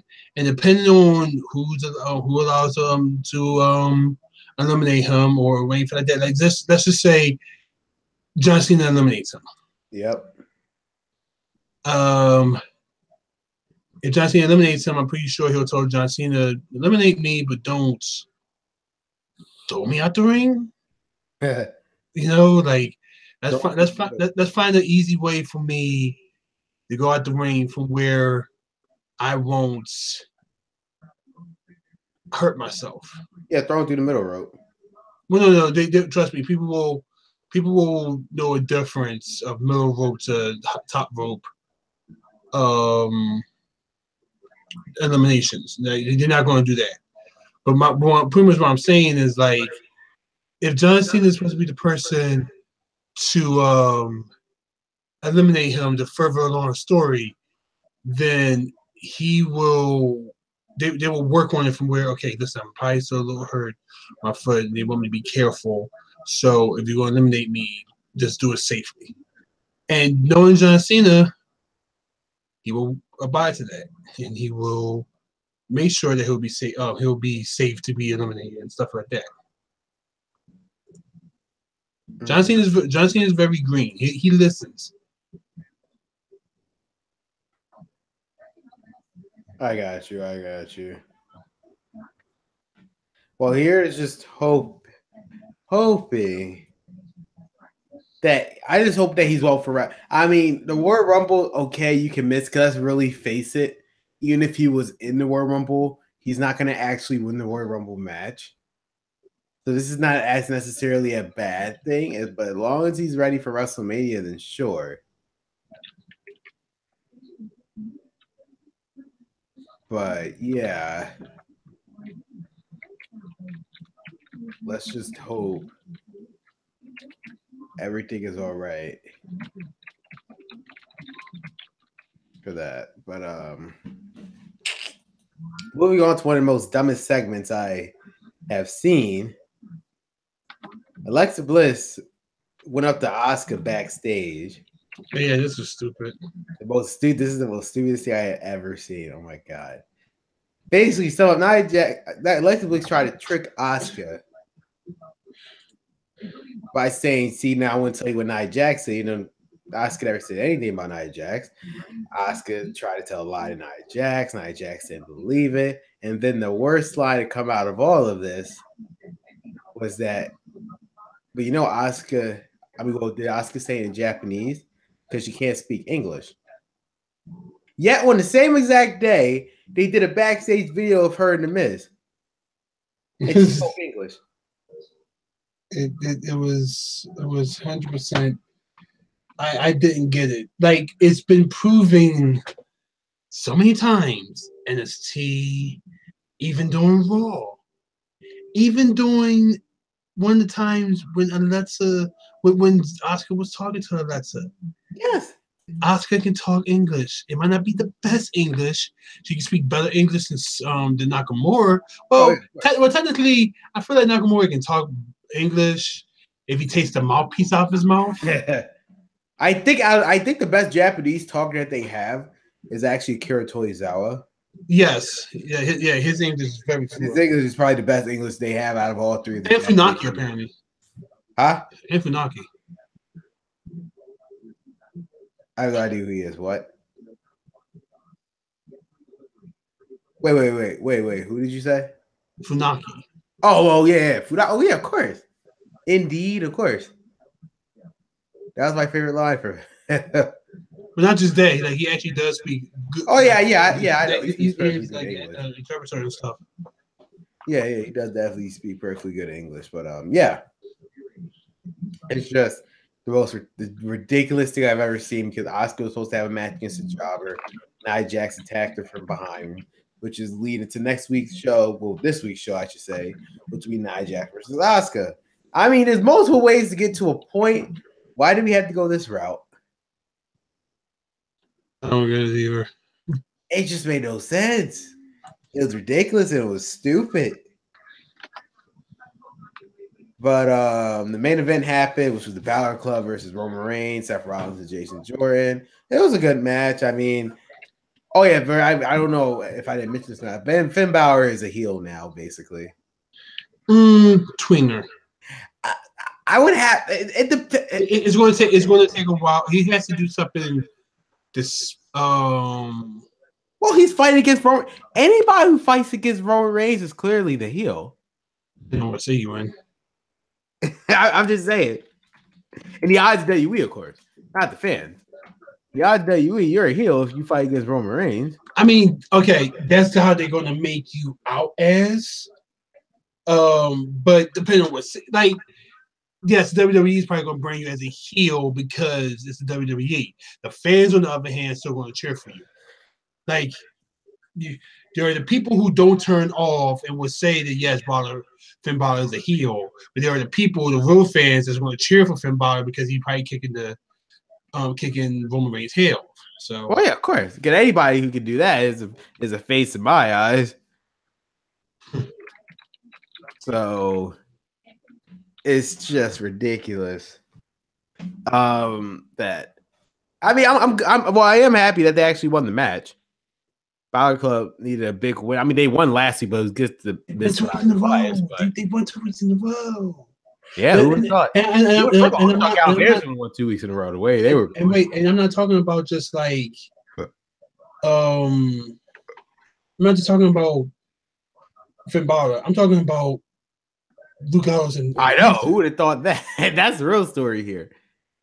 They're on TV, right? For like the first time in months. Yeah, they. Like, I mean, and everybody's wondering, well, why is Finn Balor and Carl Hansen and Luke Gallows smiling? Well, Finn Balor's smiling because he's working with his friends, and these two are smiling because, hey, I actually get to be on TV now. And we're not getting fired. Yeah, we're not getting fired. I get to be on TV. And win matches. Yeah, it actually means something. Yeah, because getting a win of overall, because I feel like this is one route they can actually go. They won against all three champions, so down the line, they can actually say they can compete for those titles. So Gallows and Anderson compete for the Raw Tag Team titles, and Finn Balor can compete for the Intercontinental title. Because if you thought he was going to go at the Universal title, despite the fact that he is owed a rematch, you are sadly mistaken. You are sadly mistaken, my friend. But yeah, they won the match. But after the match, the Miz, did I completely neglect to talk about the Miz segment? Well, we was praising more of Elias Sampson. Yeah, holy shit. Basically, something the Miz segment. Miz is back. He said he's coming after her back his Intercontinental title. He allowed Roman Reigns to have that title because he knew the Intercontinental title needed more exposure. It wouldn't get the exposure it deserves, and he took it to Hollywood with him. So he allowed Roman Reigns to have that title, which I strongly believe is the case. So he said Daddy's back and he's gonna get his Intercontinental title back. And after the 6-man tag, the Miz Ross came out, attacked Seth, Dean, but mainly Roman was their target. He hit the Skullcrush finale on, and then he did another form of disrespect when he hit the triple powerbomb. Because in 2 weeks at the Raw 20, I can't say call that a form of disrespect. They did it to him, and he was out of TV. I mean, like, a form of disrespect in their eyes. They was like, well, this is one way he could get to him. My duty. Oh, no, that is disrespect. They're doing the triple powerbomb, the move that we will hardly ever see because because what show reunion? What was the Shield reunion? Nothing. Yeah. You know, they we the back. This man probably like, see, I told you guys we should have just let it die. Even though he was the first one to say we had to bring the Shield back. He's gonna be the first one to say, you know what, we should have just let it be as it was back in 2014. And it is just shit. Yeah, this show reunion. This is gonna be looked back on and say, what reunion? I mean, I feel like that the whole thing of the reunion was the fact that the whole TLC pay-per-view was focused around on that. Yeah, that didn't even happen. No, but I feel like this whole thing that was happening was going to culminate from where Seth Rollins and Dean Ambrose was going to be the tag champions, and Roman was going to be the heavyweight champion, and it pretty much was going to rule Raw. That's how I feel like that was going to be. Well, that was the end goal until like Dean Ambrose decides to turn heel. I think that was the original end goal, which was whatever draws ratings, whatever. But yeah, any final thoughts on Raw, man, before we take our break? No, that's pretty much it. Well, just one thing to note: the Raw 25th anniversary in 2 weeks. The Miz versus Roman Reigns for the Intercontinental title. So, you have any predictions for that? I think that this is the night that Roman is going to lose the belt. Enough. This might culminate the fact that, I lost the belt, but I'm going to win the Rumble. Why not? I'd rather see it this way, and then it's that stupid, just like last year. Fucking hell. It's funny how everybody's reaction was the same last year. Roman Reigns came out. It was just silence, then boos. Because it was like, why? Was like he that incompetent that he was going to lose his title? I mean, he wasn't going to win the Universal title, that he had to put himself in the Royal Rumble match? Come on, let's be serious. You know him. I'm just saying, like, was he that incompetent, though? You know he's going to be probably going to be something like Roman Reigns on somebody out backstage. Now that's what you know. He's number 30 again or whatever. Shit. Well, he doesn't need to win a Royal Rumble because, again, I don't think Raw's going to win. It's going to be a SmackDown superstar because at the end of the day, we already know the main event. Which is SmackDown won last year. That's why I think Raw's going to win this year. But the thing is, Raw was Survivor Series, though. Yeah, but Raw also won SmackDown, which led into WrestleMania. I mean, SmackDown won Royal Rumble, which led into WrestleMania. But we will see. Again, I just personally think if you want to sell that elimination pay-per-view, what's the point of having because Brock Lesnar's not going to work. That's the issue. Yeah, but here's the thing. Elimination Chamber is a SmackDown. No, it's a Raw show. Oh, Elimination Chamber is Raw? Yeah, that's my whole point on this. Well, they'll do something on Raw from where they'll do something for Raw. I'll say it like that. They have to do something. I mean, I know they're going to do the Raw Women's Elimination Chamber because why not? But no, I think, or maybe they'll just do the whole thing of like. I think the best bet's going to be John Cena. The winner of Raw will the winner of Raw's Royal Rumble Chamber or Elimination Chamber, like he either gives up his right or something like that.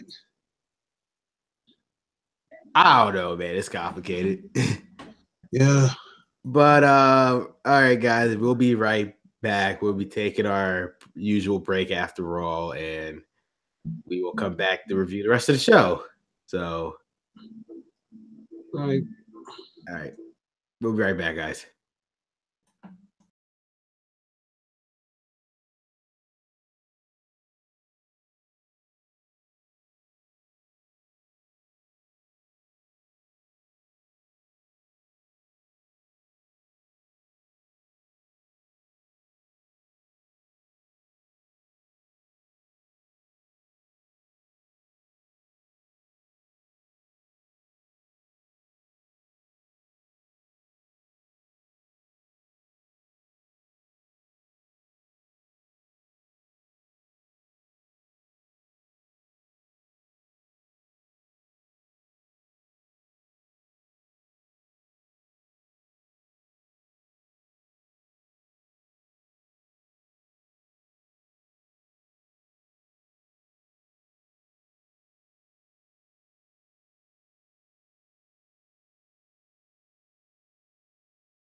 All right, guys, I'm back. I'm just waiting for Ron, and we will get started.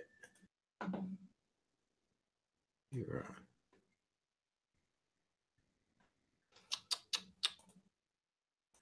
I'm here. All right. By the way, so well, before we start Smackdown, let me just say when I was going to say it to you earlier. Remember video games used to be fun? Well, yeah. Well, now what do you mean? Is it like there's a couple of things that's happened in the past couple of days that doesn't really make video games fun. Mm-hmm. I'm not gonna mention any names. Actually, it's two different things. But for this one first thing, I'm not gonna mention any names because I'm not as petty as this one person is. Yes. But this person has a YouTube channel. And apparently the story is that he felt disrespected because he went to a certain area to talk to them because he felt like that he wanted to make things better for the fighting game community and stuff like that. And he pretty much was saying that they disrespectfully, they disrespected him and stuff like that. So he felt like, I'm going to go make a YouTube video on my YouTube channel about how much I feel so disrespected about, and try to tarnish these people's names. Where all it really did was just we laughed at him because you try to say that you did this for the community, you did that for the community, and we're literally going, who are you? We never seen you at our tournaments. We never heard of you at our tournaments. You keep saying that you have these things, like, oh, well, I was tournament organizer of this, and I was tournament organizer of that. We never heard of these things. We never heard of you. Okay. Now, with that said, let's fast forward to today.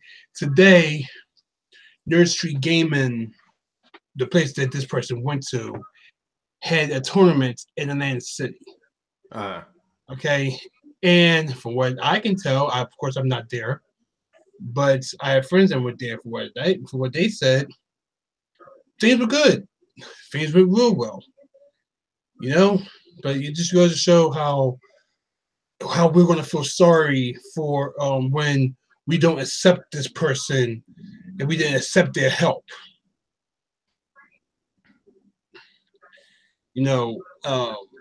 I'll tell you off air who that person is. I'll even send you the video. But in my opinion, what I think he was trying to do was he wanted to strike when iron was hot because he saw a video, he saw a commercial on KYW, in a little TV advertisement, little radio advertisement, and he figured, oh, maybe I should go in here and see if I can get in on this while the iron's hot and everything. And when he said no, you felt disrespected, so you decided, oh well, I'm just gonna talk shit about y'all. Mm-hmm. It's petty. Well, I'll tell you a little more about that off here. All right. But yeah, no, I do get what you're saying though. It's like, to me, I feel like personally video games stopped being fun when money was involved. And there's the second part. well, depending on what you're talking about with money. Here comes the second part. So there was a new, I don't know if you heard that there's a new game coming out. It's pretty much Blaze Blue. It's like a crossover game with Blaze Blue, Guilty Gear, Ruby, and stuff like that. Those type of characters. And it's anime fighters. I'm not like the biggest anime fighter fan, but it's anime fighters. What they just announced, probably something that's just like, why? I pulled the Capcom. So they just announced that the game is going to come with 20 characters. right? Uh-huh. But there's going to be 20 DLCs. What's the point? That's the thing. Y'all should never. They should have been like, don't announce the DLC before the game even comes out.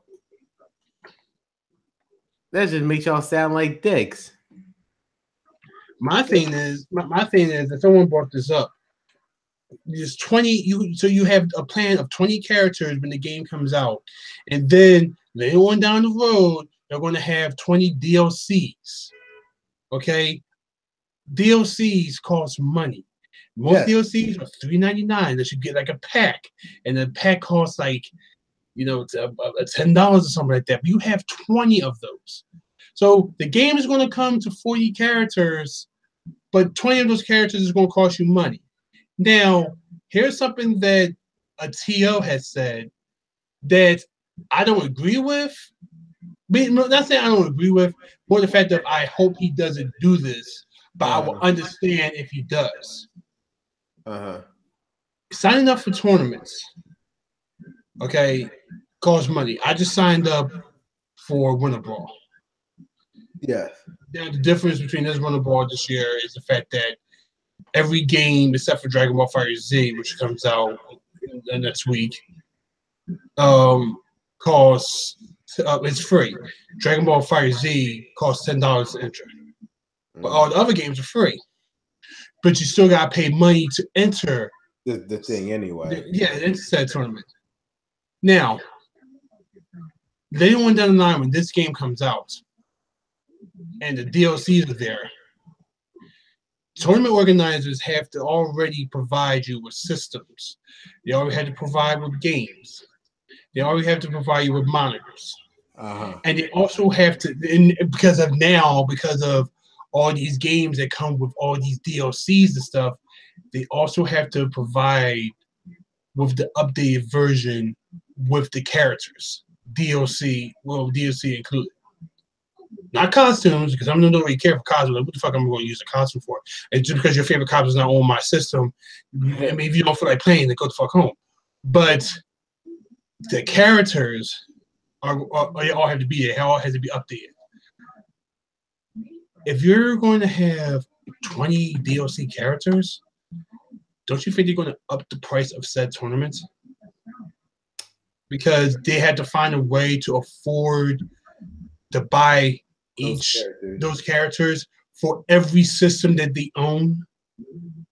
Damn, and that's So let's just pretend like each character was like, say, $4, but there was 20 systems. Yes. Just for one character of the 20. For instance, Biggie Gaming. Okay. Biggie Gaming has about 20 or so PS4s and Xbox. Well, mainly he used PS4s because most of the tournaments are on the PS4, but there are some that's like Killer Instinct. If they have Killer Instinct there, that's a Xbox One game. Or for NEC, he has ARMS. ARMS is a Nintendo Switch game. That stuff like that.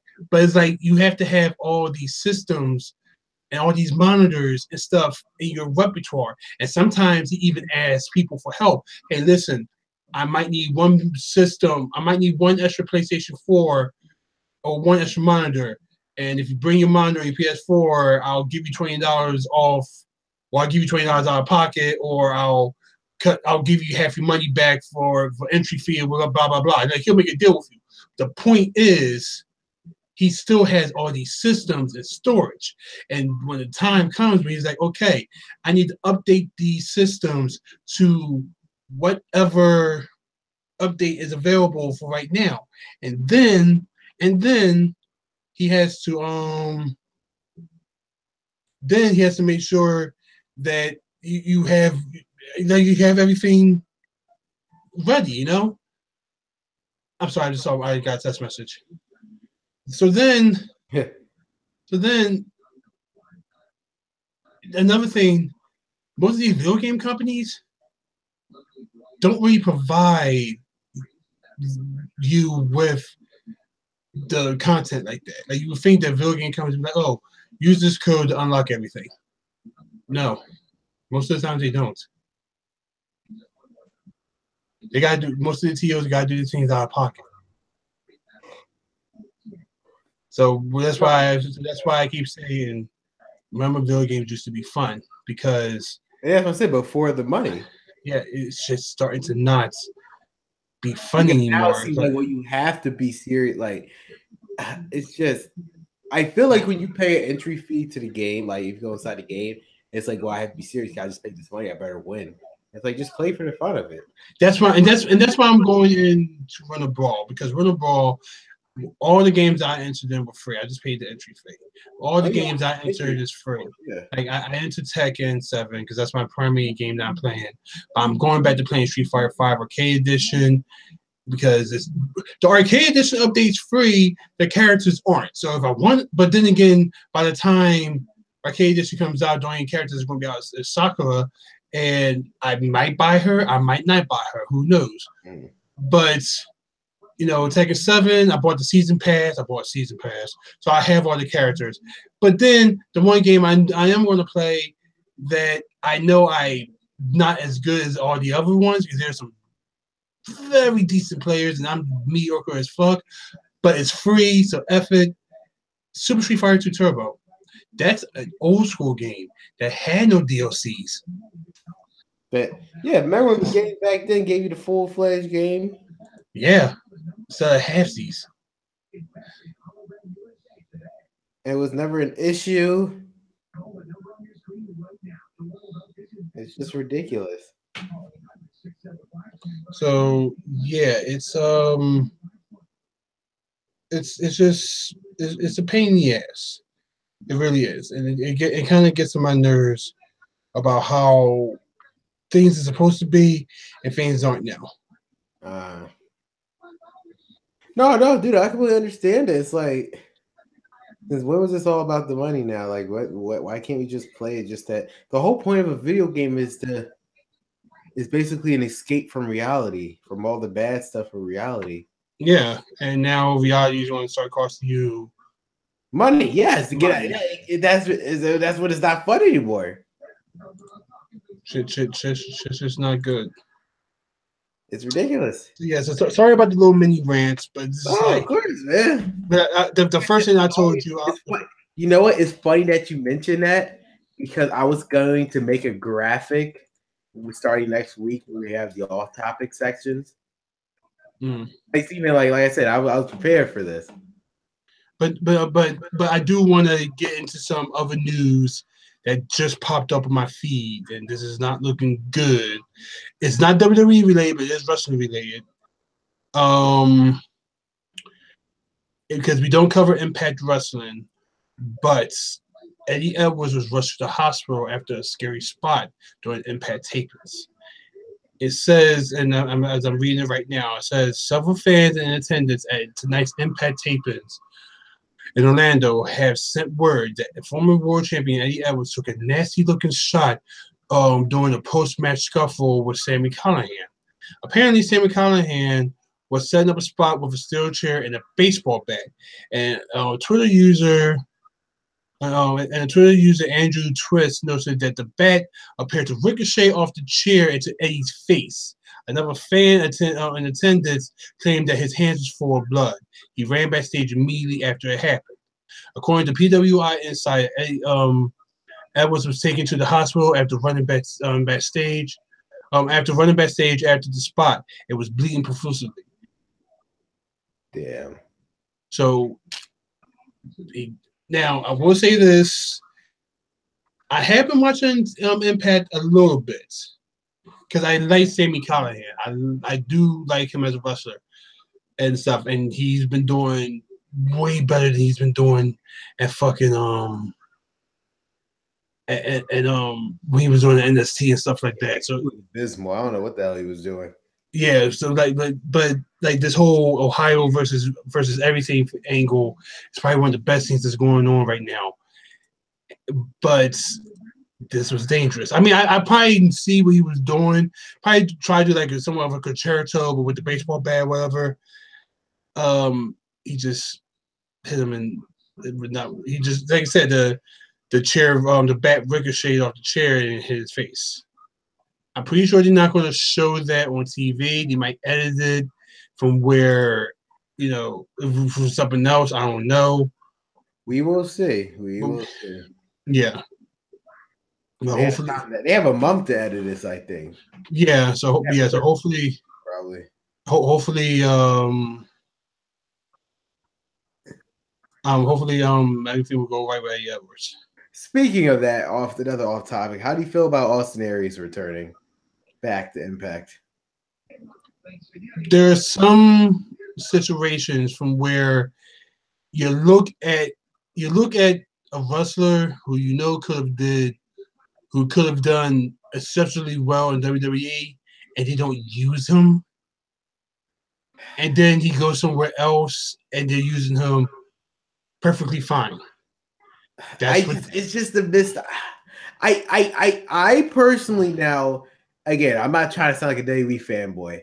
I personally believe that they didn't just send Austin Aries to the Cruiserweight division not because they didn't have anything realistically for him, but they felt like him and Neville can make that division. And they could, but at the same time, at the same time, to be honest, I feel like that they were probably just mad at the fact of, what the fuck do you mean that I'm going to drop the belt to Enzo? What do you mean that I'm going to lose my number one? I'm not going to be the champion because y'all had plans for Enzo. And I understand that, yeah. Like these two, it's just these two people are, the top of the top wrestlers, and they had amazing matches, rivalry. Yes. Only to be told, yeah, so this is going to be your last go round, and after that, Austin, this is going to be your last go round, and then we got nothing for you. We got nothing for you, and then after that, we're going to I just saw something that was just amazing. I'm sorry. The thing is, what people don't realize, the current Jack Gallagher program with Brian Kendrick, that was originally meant for Austin Aries. Yeah. That whole thing with Jack Gallagher turning heel, that was originally meant for Austin Aries to turn Jack Gallagher heel. But instead since they released them, they had to use Brian Kendrick instead. So it's like there was something going on there. I mean, you can kind of call it on a cockiness, because it's like, they're trying with you, but at the same time, I do understand. But when you hear something like that, of we have nothing for you, look at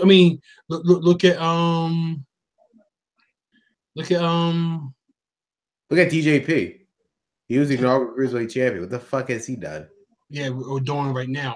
Or better yet, I'll just go back. Look at Colt Cabana. Colt Cabana was told when he was Scotty Goldman, the most racist Jewish name you could ever fucking think of. Yeah. But being told, we really don't have nothing for you. And we even wanted him to be like he was trying to say, well, look, I could be a commentator. No, we don't really have any plans for you being a commentator. Well, fuck it then. I'll just leave. It's just, I just feel so mad because it's like it's one of these things where it's like if y'all would have gave it time, Aries and Neville could have built that, like they could have really made that Cruiserweight division. Yeah, and they were. You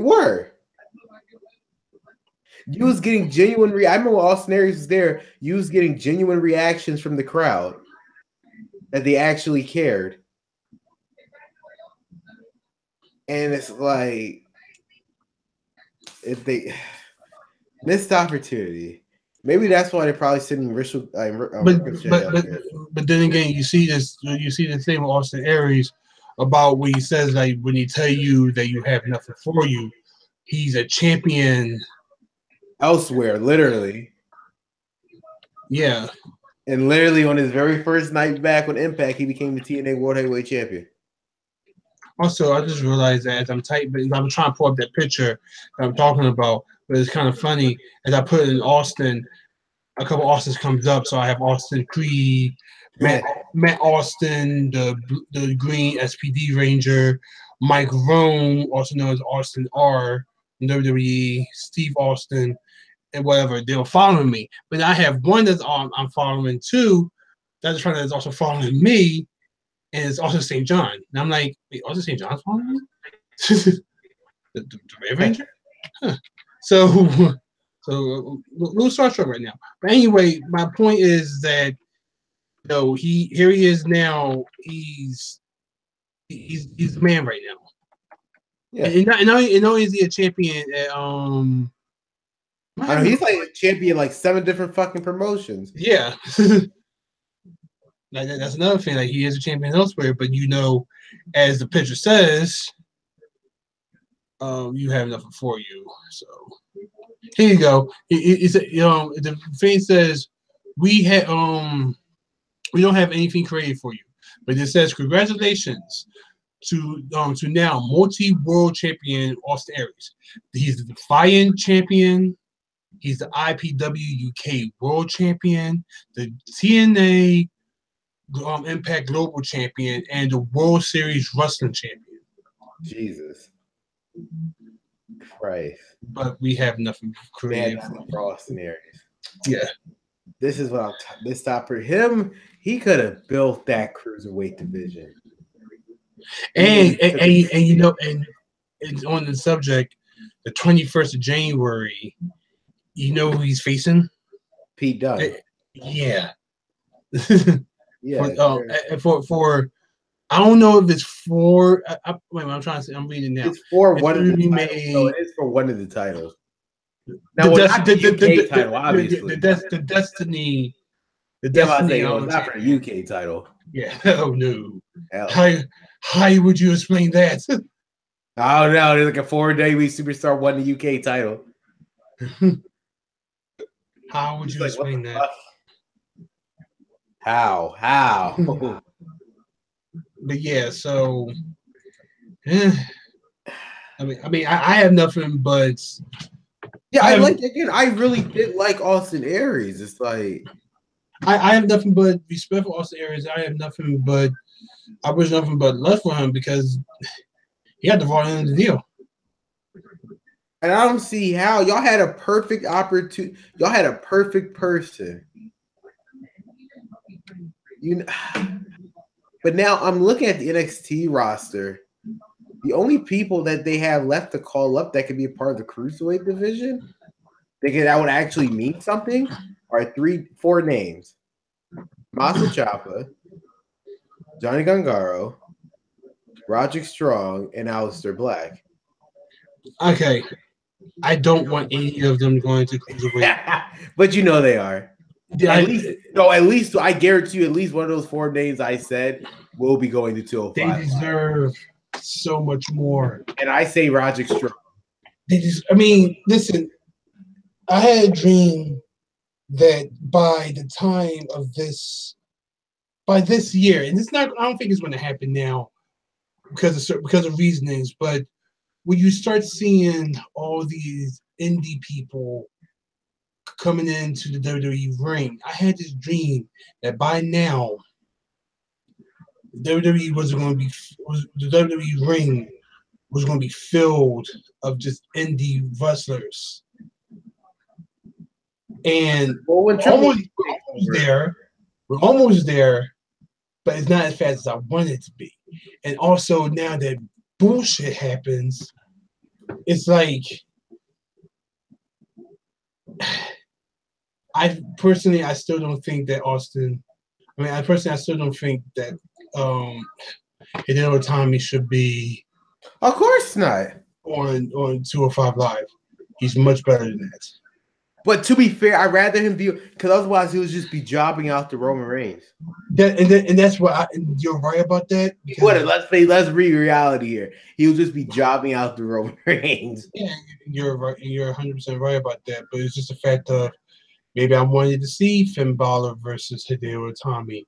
Maybe I wanted to see Hideo Itami versus Seth Rollins. I know the possibilities are endless, but Hideo Itami versus AJ if you had went to SmackDown, or Hideo Itami versus Shinsuke Nakamura. That could have been something because those two never really crossed paths because by the time Shinsuke got there, he was injured. Yeah. So and by the time Hideo came back, Nakamura already left. Yeah. So like those things never happened. You know, like I never saw Hideo versus Kevin Owens. Mm-hmm. You know, I've never seen that. So like these things that could have happened never did, or is not going to happen. It kind of pisses me off.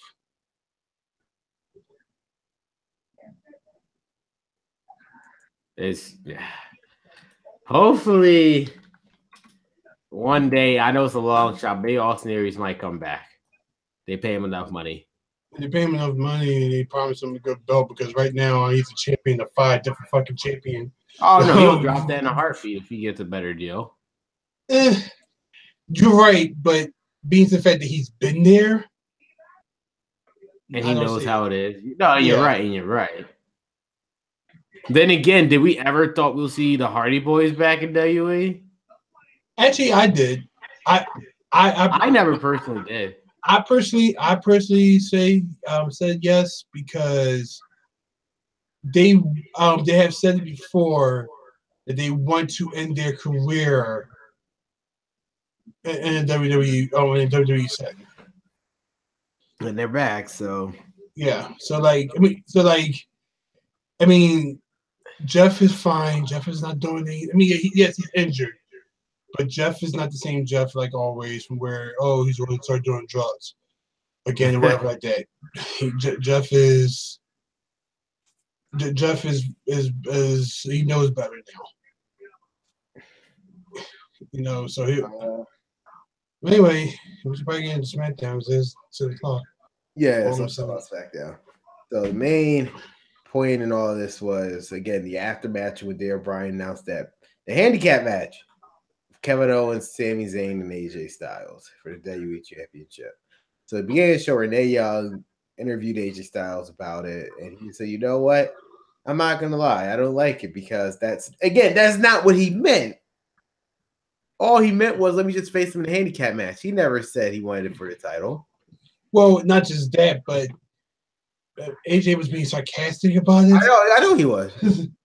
And they was like, oh, okay, well, since you said it. Why not? And it'll be for the WWE title. It's like, wow, you're just really trying to screw him over here. Then Dan Bryan came out, tried to explain himself, but he couldn't because Shane McMahon came out. Which, by the way, I want to ask you after this episode, because I feel like this is going to be a new thing now. Who's the heel? Yeah, who is the face and who is the heel this week? Yeah, I know. We'll discuss that at the end based on this whole episode. But yeah, Shane McMahon came out. He was just trying to understand why did he make this a handicap match?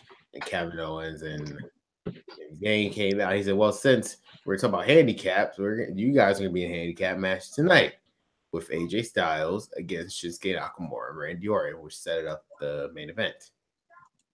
Any thoughts on that? I saw it coming. Because I saw it coming because the bad guys won last week. So let's have the good guys win one time. Yeah, no, it made sense for to do it this way. Yeah. Then we had returning Becky Lynch in her first match back since filming the Marine against Brie Riot, and again, as I said with Sonya Deville, they prettied her up. She has the long hair. She has the makeup on. I mean, it's going to take a lot to pretty up Riot. She's. No, I'm not saying. What I'm trying to say is they're making her look like the stereotypical. Like the rest, she's not standing out really anymore. She's just a part of the women. Yeah. Is what I'm trying to say. They did the same thing with Sonya Deville. Like those certain character traits that she had where it's like, wow, she's a different person. No. But But yeah. Anyway, though, Becky Lynch won, which I do enjoy because I love Becky Lynch, but it's like they're kind of burying the Riot Squad, really, when you think about it. Well, you know why? Why? Because they got nothing to write off for Absolution. Like, what did Absolution do this Raw? I know everything that Absolution does and copy and paste with the Riot Squad. And no, you're right. They was like, fuck, we didn't do anything with Absolution this week. What the hell we gonna do with the Riot Squad? And then like, well, Paige is injured. Can we injure Ruby Riot? You know what's funny if they actually injure, like storyline wise, injure Ruby Riot. That's how you know they're copy and pasting.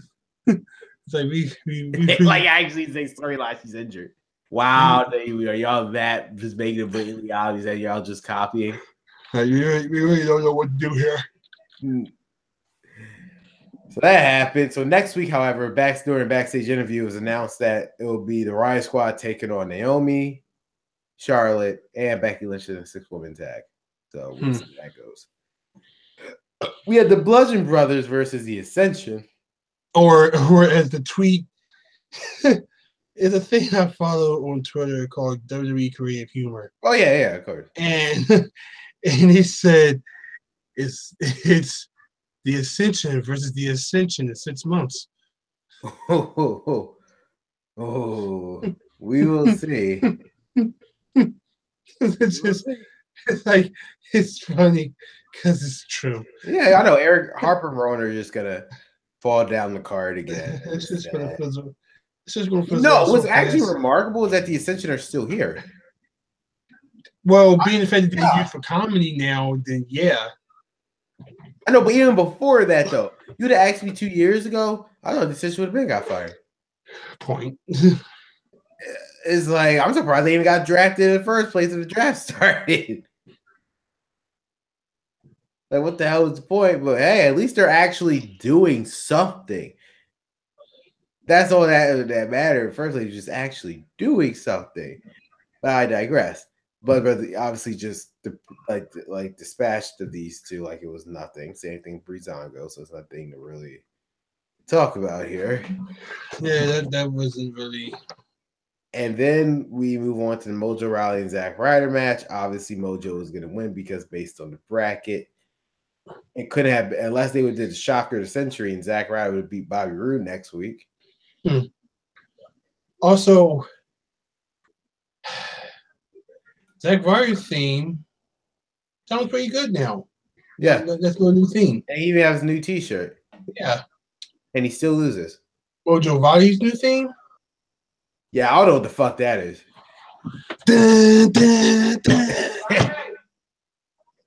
What? I don't get it. I really do not get this. Here's his new theme. Like, I don't know what the hell that is. Are you trying to do like a football thing? Because I get that. I guess that's his basically gimmick now. I don't know what they're doing with this man. We'll see. Because next week he faces Bobby Roode. Well, I will say this. I do like his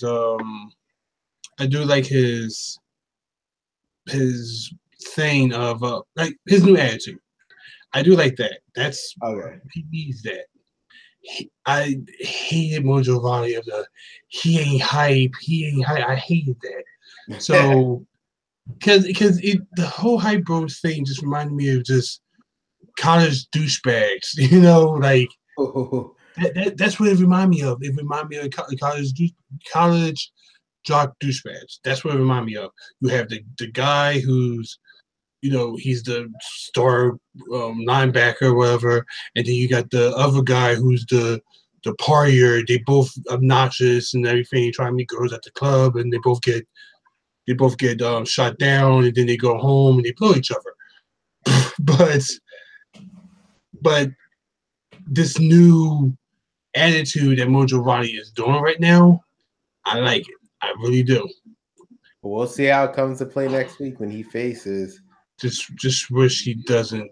Bobby Roode. Now, say if he wins against Bobby Roode. Well, I'm just saying. I'm trying to think because Bobby Roode, because next week is also the mismatch tag, right? challenge, but he's not facing nobody next week. They're confirmed. But at the same time, whether they might want him to be healthy. I know, and you're right, and you're definitely right. So there's a strong possibility, but then that would have to make Xavier Woods win. Then I wouldn't mind that. No, I'm not saying I would have minded, but I just can't realistically see that. I can realistically see Jinder Mahal winning more so than Mojo against Bobby. No. Also, can I just talk about? Xavier Woods again. Xavier Woods. Yeah, beautiful. When Jinder Mahal, so guys don't know when Jinder Mahal cut that promo, Xavier Woods. He did it a couple times. I didn't realize that.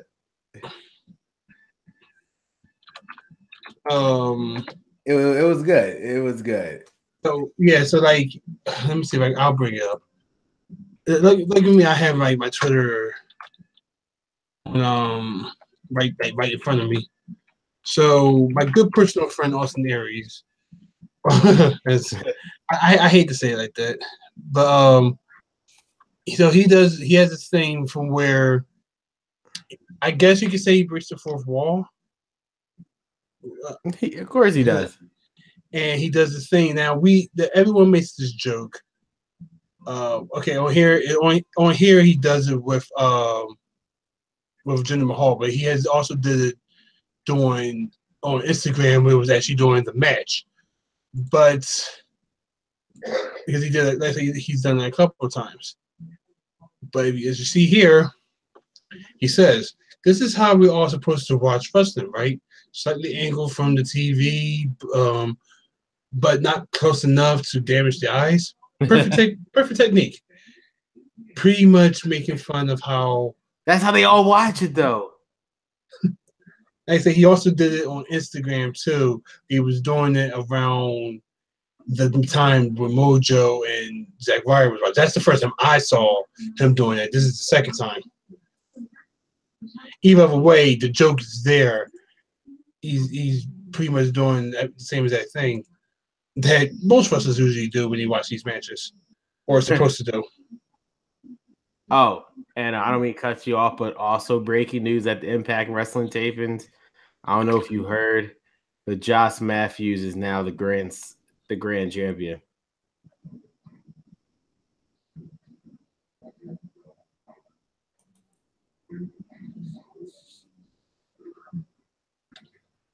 Did you repeat that? Repeat that. Answer. No. Like you're breaking up now, but I heard what you said earlier. I just want to make sure I heard that again. Josh Matthews, the ring announcer for Impact, who formerly worked for WWE as also an announcer, is now the grand champion. They're basically their secondary title. How? Recent set of tapings, grand champion Matt Seidel also won Exhibition Championship. While cutting a promo a few days later, he called his spirit guy Josh Matthews to the ring and said he wouldn't be there without him. According to people in Ted, Matthew then gifted Seidel with a mask of his spiritual animal, and Matt returned favor by gifting Josh the grand championship. So he gave it to him. Yes. You know, I was just giving TNA props. I told you. No, I said it. I said it last week, man. I said they have some very good wrestlers. They do. But the stories are shit. But I was just saying that. I was just saying that, you know, I like the whole angle of the Ohio versus everything angle with them and LAX. I was liking that, and I was just saying like how then they pull off this. Like, dude, I said it. It's like he's a old boy. Now, granted, but most people don't remember, Josh Matthews actually does know how to wrestle. Well, yeah, I know he was on Tough Enough. Yes, like he actually does know how to wrestle. It's just now the question is he going to, defend the belt? I think the joke will be like just probably wouldn't. They probably did that because they probably have no idea what to do with the belt. Because remember, it recently just took off the whole the original rules for the Grand Championship doesn't exist anymore. It's just a regular title now. So,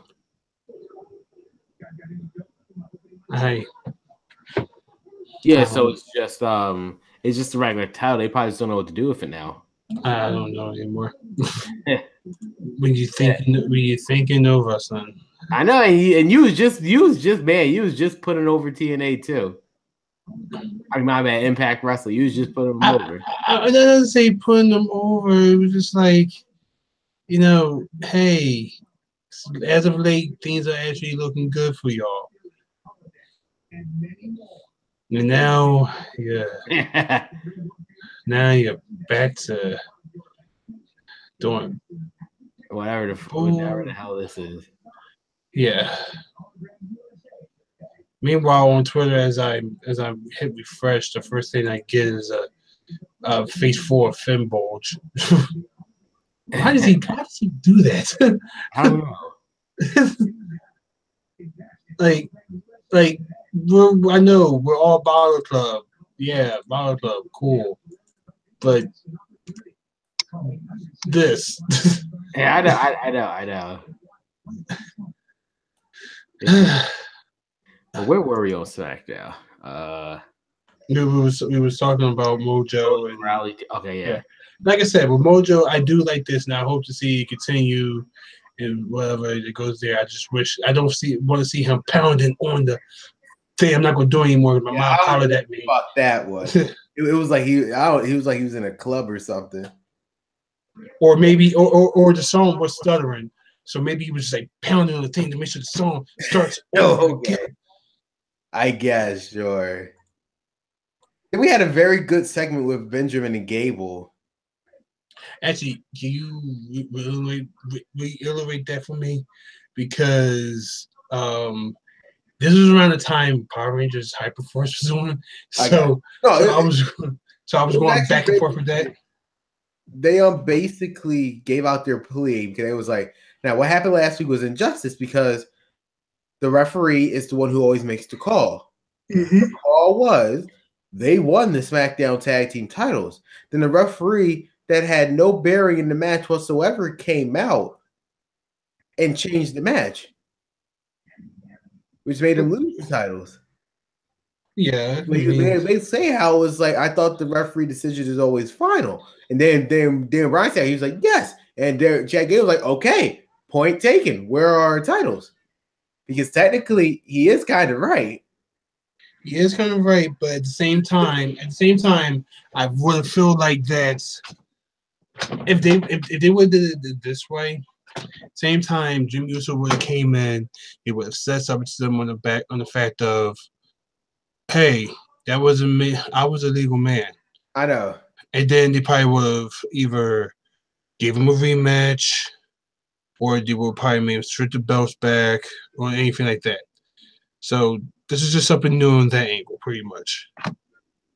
Well, it doesn't matter because now at the Royal Rumble, they will get the rematch, but this time it will be 2 out of 3 falls. Oh, that sounds good. So it's actually nice to see. Wait, how long is Royal Rumble going to be? 4 hours? Yep. 2 of those hours are dedicated to the Rumble match itself. So okay, for the both men and women. So all right, so hey, they have to fill up time anyway. Those 2 championship matches cannot fill up the whole show. True. They have to do something. So we got Raw Tag Team, SmackDown Tag Team, the Cruiserweight title. Cruiserweight title. There's no women's title because they're all. There's no point. Yeah. Well, if that's the case, they might as well just had the women's Raw's woman versus SmackDown's woman, but where he did that. Yeah. At the only time of the year where Raw and SmackDown go head to head in direct competition. We already did that. Except for Royal Rumble. You're technically that's what they're going to be doing. I don't think they're doing nothing. I think they're just going to be there, like watching at ring. I can see them both at ringside. Yeah, and seeing who's actually going to win. I can see that. I can't fathom those two not appearing at all on the show. So what I see happening, they could just possibly just be at the ringside. That's what I can actually see. But yeah.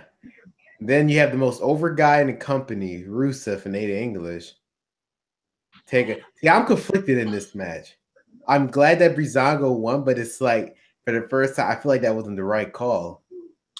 My thing is that this is the second time in a row that burying it. I'm telling you, man. I don't get it. Like, because we didn't make it work. That's the thing. The fans made it work, and when the fans make it work, it's not good for them.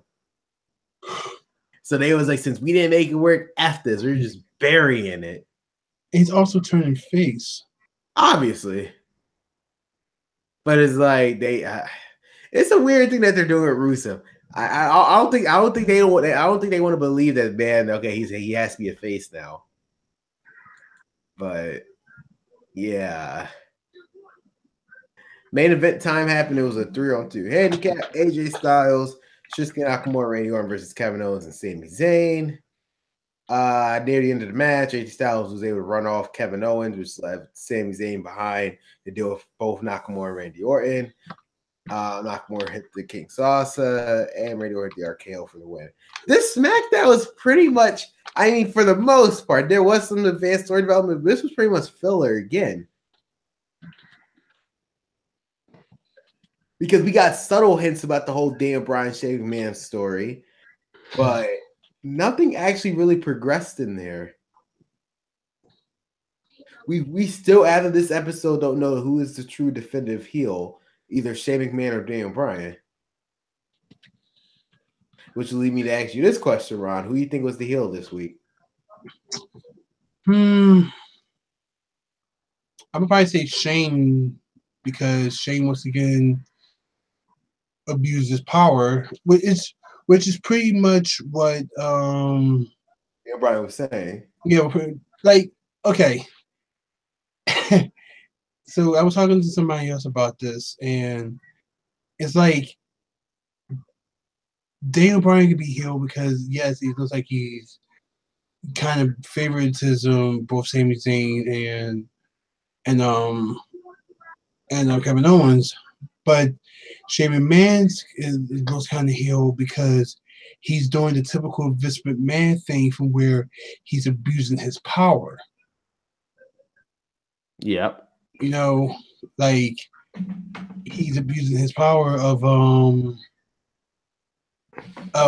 know, I mean, like, look, the match was over at SmackDown. As we know, Shane McMahon comes out, oh, by the way, this match is now no disqualification. Yeah, you can't be starting it. And you're going to be starting right now.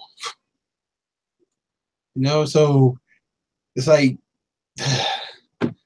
one week, Daniel Bryan does something, makes him look shady, but here comes I think they're doing this on purpose because they just want to show you, okay, who is it? We have to figure it out. Yeah, true. It's annoying, but yeah, true. I think I think we're gonna have a definitive answer come to Royal Rumble in that match, but we're gonna see. Either Rumble or before WrestleMania, or sometime before WrestleMania, because remember, I'll say Fastlane will have our definitive answer. Because remember, they're supposed to have this match of Kevin and Sami versus Shane and whoever, which I wonder who that whoever is. Again, we're probably gonna have more of a clear direction where this is going come Fastlane. So we will see. 205 Live was good because we finally got some justice that we gratefully needed, deserved. What? Grand Metalik defeated TJP. Oh, Grand Metalik came. See, this is around the time, like I said, this is around the time where I turned off because Pirate Hyper was actually a good episode this week. So we go ahead and explain. Yeah. Let's say so, but yeah, Grand Metalik. He's wearing all black now. He looks badass, and he fought TJP, basically a Cruiserweight Classic rematch, and he beat him cleanly with the Metalik driver. And it's like, wow, imagine a year ago he would have done this. How different would the Cruiserweight division be if an actual person who specialized in Cruiserweight and Lucha Libre and stuff was the Cruiserweight champion? Huh? We would have thought. But anyway, the real story comes after the match because TJP, I mean, even though he was already heel, he just threw a fit outside because he literally just came back a week ago and he won against the Territories out, and now he lost to Grand Metalik. So they're clearly doing something with the guy now. The question is what? I don't know, but apparently he threw another water bottle at Kalisto. Yeah, I know. That was hilarious. They was like, we finally found the culprit. And he just threw it. And then Now, my question is, why is Kalisto still on the ground? You know what? They can actually play that to the storyline. Why not? Who threw that water? It was him. Don't you find a little convenient how the next week after Kalisto got injured, TJP comes back? TJP was the one in the crowd. They could Photoshop it in. Why not? That's too much work even for them. I know, but that was working at 205 Live, yeah. But I'm just saying, why not? I mean, sure, but that just seems like that would be hilarious. That seems like too much work even for them, though. I'm just saying, that would just be brilliant. It was TJP all along. He the one who threw the water bottle. The accuracy. You know what? Next week they better do it. Next week, Kalisto just for like they're backstage. Grand Metalik's wondering what he's doing. Kalisto just rewatched the footage of TJP throwing the water bottle, and he paused it, and he was like that accuracy of that throw. It was at the same velocity, as when the water bottle got thrown and hit me in the face. And it's like he does the math, and it was like that would be. Why am I not writing for 205 Live? Well, I can make this show fucking amazing. Like, since nobody cares, fucking, we're not gonna care. That's how you approach things. I realize when the fans don't care, you don't fucking care.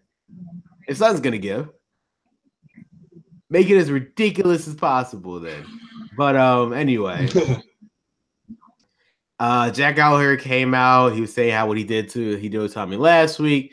It's nothing compared what he did to Brian Kendrick, because unlike Brian Kendrick, he did with Tommy is still here, and Brian Kendrick is still out with injury.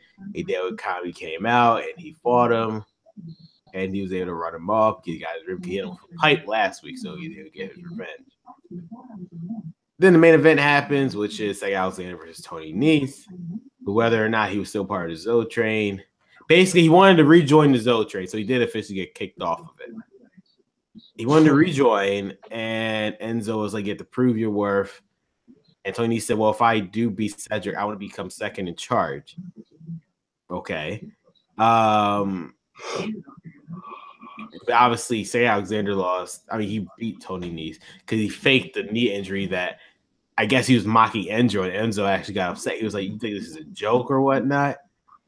And then Cedric Alexander laid him out, and that ended. Again, 205 Live actually puts on a solid show. It's just nobody cares. Yeah. That's like my whole issue. It's like you have something that actually works. It's just nobody cares. If this show would be taped, I feel like it would be much better. Viewership wise. Because again, you expect me to watch this show right after a 2-hour Smackdown? If this was taped and aired on Thursdays, I feel like it would be doing so much more better. I mean, we've been saying that for the longest. Yeah, or just again, or Wednesday, a doubleheader, NXT and 205 Live. Why not? But now that I'm sorry, my chair keeps collapsing on me. And we've been talking about this, and now it's going to happen. So they already announced, based on the fact of how the Mismatch Challenge starting next week, that 205 Live is only going to be a half an hour. For at least for the next 12 weeks. Yeah. And it's like, just move it to fucking Thursday then. Pretty much. Y'all be better off, or just tape it.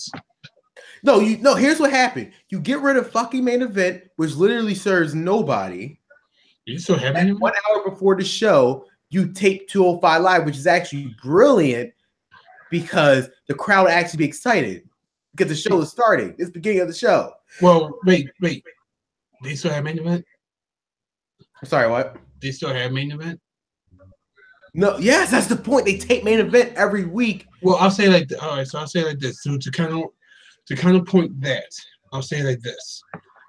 Main event should be moved, or you can do one cancel. No, don't cancel it, because the reason why you can't cancel it is because main event is pretty much what the people who don't have nothing to do.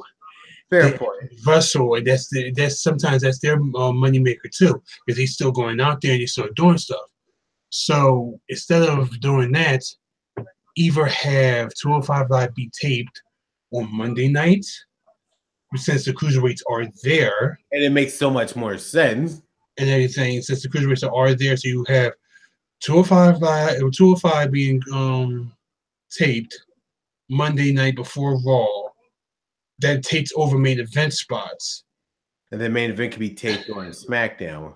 Yes. The only difference is that the only thing that kills it. Well, I haven't watched main event in a while.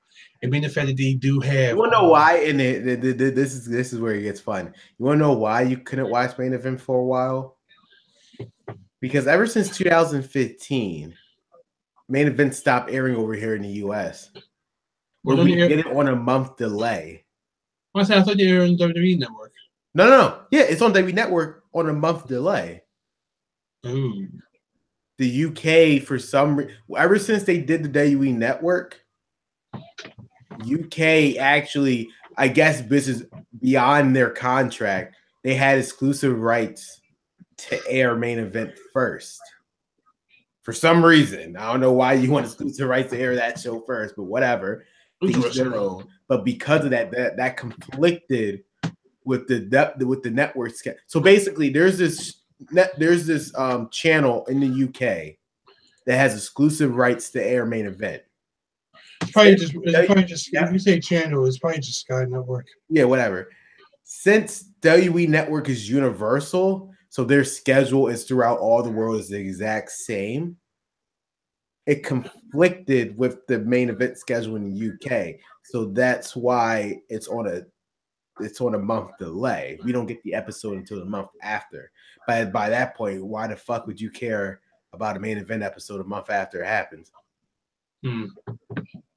So it's like, to be honest with you, in America, this show makes no sense. I get internationally, this show might still make you money somehow, some way, I don't know, but over here in America, it's pointless because we don't get to see it unless you're in that live crowd. We don't get to see it until a month later. That is interesting. So I mean, I'm just saying, yeah. But personally, I would like to take your idea where 205 Live is taped before Raw. Yeah, like I said, you don't want to completely get rid of main event because they're put on Tuesday because it's you're just making 205 Live. I think the only issue that they're seeing, which is not impossible to do, I feel like they feel like, well, if we take 205 Live before Raw, there's no point in having them on Raw because we're gonna have to pretend like what we just taped did not happen yet. Because they're gonna have to appear on Raw because the whole point of 205 Live is continuation of Raw for the cruiserweight. So it's like, I guess they feel as though if they were taping before Raw, well, it would make. Well, as you say that, let me I'm figuring like this, because if main events is taped on Raw, it's taped on Raw, it means they have Raw superstars doing stuff. So like you'll see like Titus O'Neil or whatever. So the only thing that I can see would be happening, if you put it on SmackDown, then you would have SmackDown brand wrestlers. But then again, they might actually no. Actually, as I remember it now, the one time I did see a main event show, they actually do 1-on-1. So there's actually one match on Raw, they do one match on SmackDown. Well, that's because when they did that before 205 Live happened. No, they did it while 205 Live was happening. Oh, they did? Yeah. It was one Raw because it was one Raw. Because they did the Cruiserweight segment. It was one Raw. When I got there early, they did a taping for main events. But that same taping for main events, because it was main events our show. Yeah. They had one Raw, they had one SmackDown. Oh, I didn't know that. Huh. So, like I said, the only thing that would be bad is that it would have to be cutting in someone's show. Like, unless you're going to send, hey, you're going to do a main event. So we're going after Raw, go to this city where SmackDown is, and you'll do a main event thing.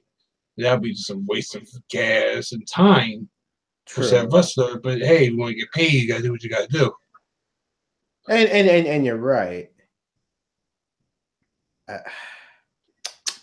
Wrestling's complicated. 205 Live. I feel like what their main plan, again, maybe I'm just me picking straws here. So this is gonna be our final thought on 205 Live before we move to next. I just want your thoughts on this. How do you think in your prediction, how do you think these two live events are going to go? Because they're in the Northeast, so it's not like they already canceled one. They're trying hard by putting in a hardcore fan base. You already saw that. You already saw that they already canceled a show. Well, we don't notice it. Here's my thing. If it was due to low ticket sales, I'm not gonna lie, all three of them should be canceled. I don't think it was really due to low ticket sale. So you try to tell me both the other two events sold perfectly fine?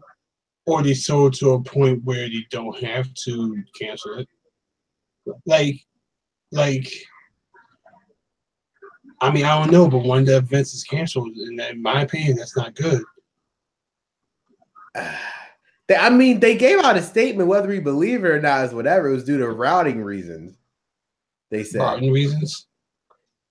No, I know, but it's like I said, I felt like that this was, I felt like this was how it was played out.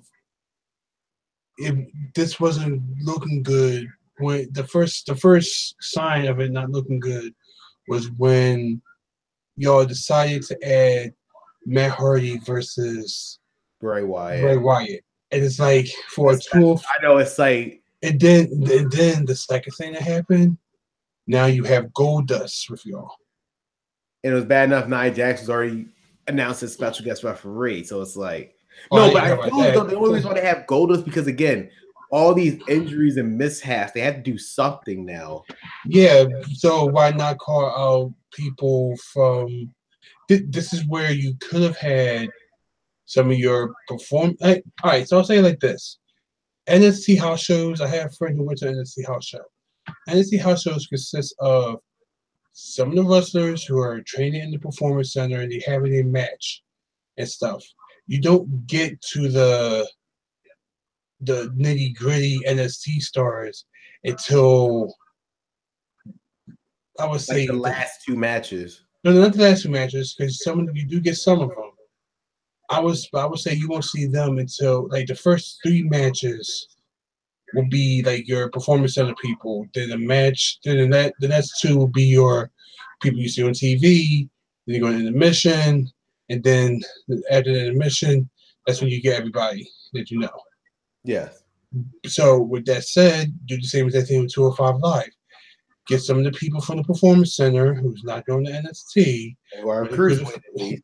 Yes, who are cruiserweight, and there are some who are legit cruiserweights. Go to there. TM61. They just for God's sakes, call them up for fuck's sake. They just came back. I just saw them on Twitter on NXT's Twitter and stuff like that. So they're wrestling. They're not on TV, but they are wrestling. So put them doing a tag match against whoever or the 205 Live thing. Put some of your people. Hell, y'all still have people who y'all signed after the Cruiserweight Challenge who are still training, who you're not, or you are even not using. Put them there before y'all get all that. You can easily turn a 2-hour show. I don't know how long the 205 Live thing is going to be. But I can easily turn this show to a full-packed show without having to ask main star rosters like to come and help out. But the other main reason you're doing this because it's just not selling. I mean, I don't care what you say. It's like, listen, it's like, here's a scenario: the Jacksons are on tour, okay? But you know who's missing from the Jacksons? Michael Jackson. Michael Jackson. Why? Because he's dead. I know. I was like, how do you supposed to go on tour without fucking Michael Jackson? Exactly. So you see the difference is they have Enzo. So yes, but Enzo but that's their main person. Yes, but Enzo is not. I feel like they can just put the rest of the show together, but they have this image of Enzo More. Like Enzo is not the end all be all. Yes, you have Enzo. Yes, Enzo has proven that he can carry. That he has been carrying these things, but Enzo is not the end all be all. No, and I know that. But I just feel like they're betting these house shows are solely betting on how much Enzo can sell. And while that might be a good thing, personally, I just don't think that that's going to happen with Enzo alone. Personally, right?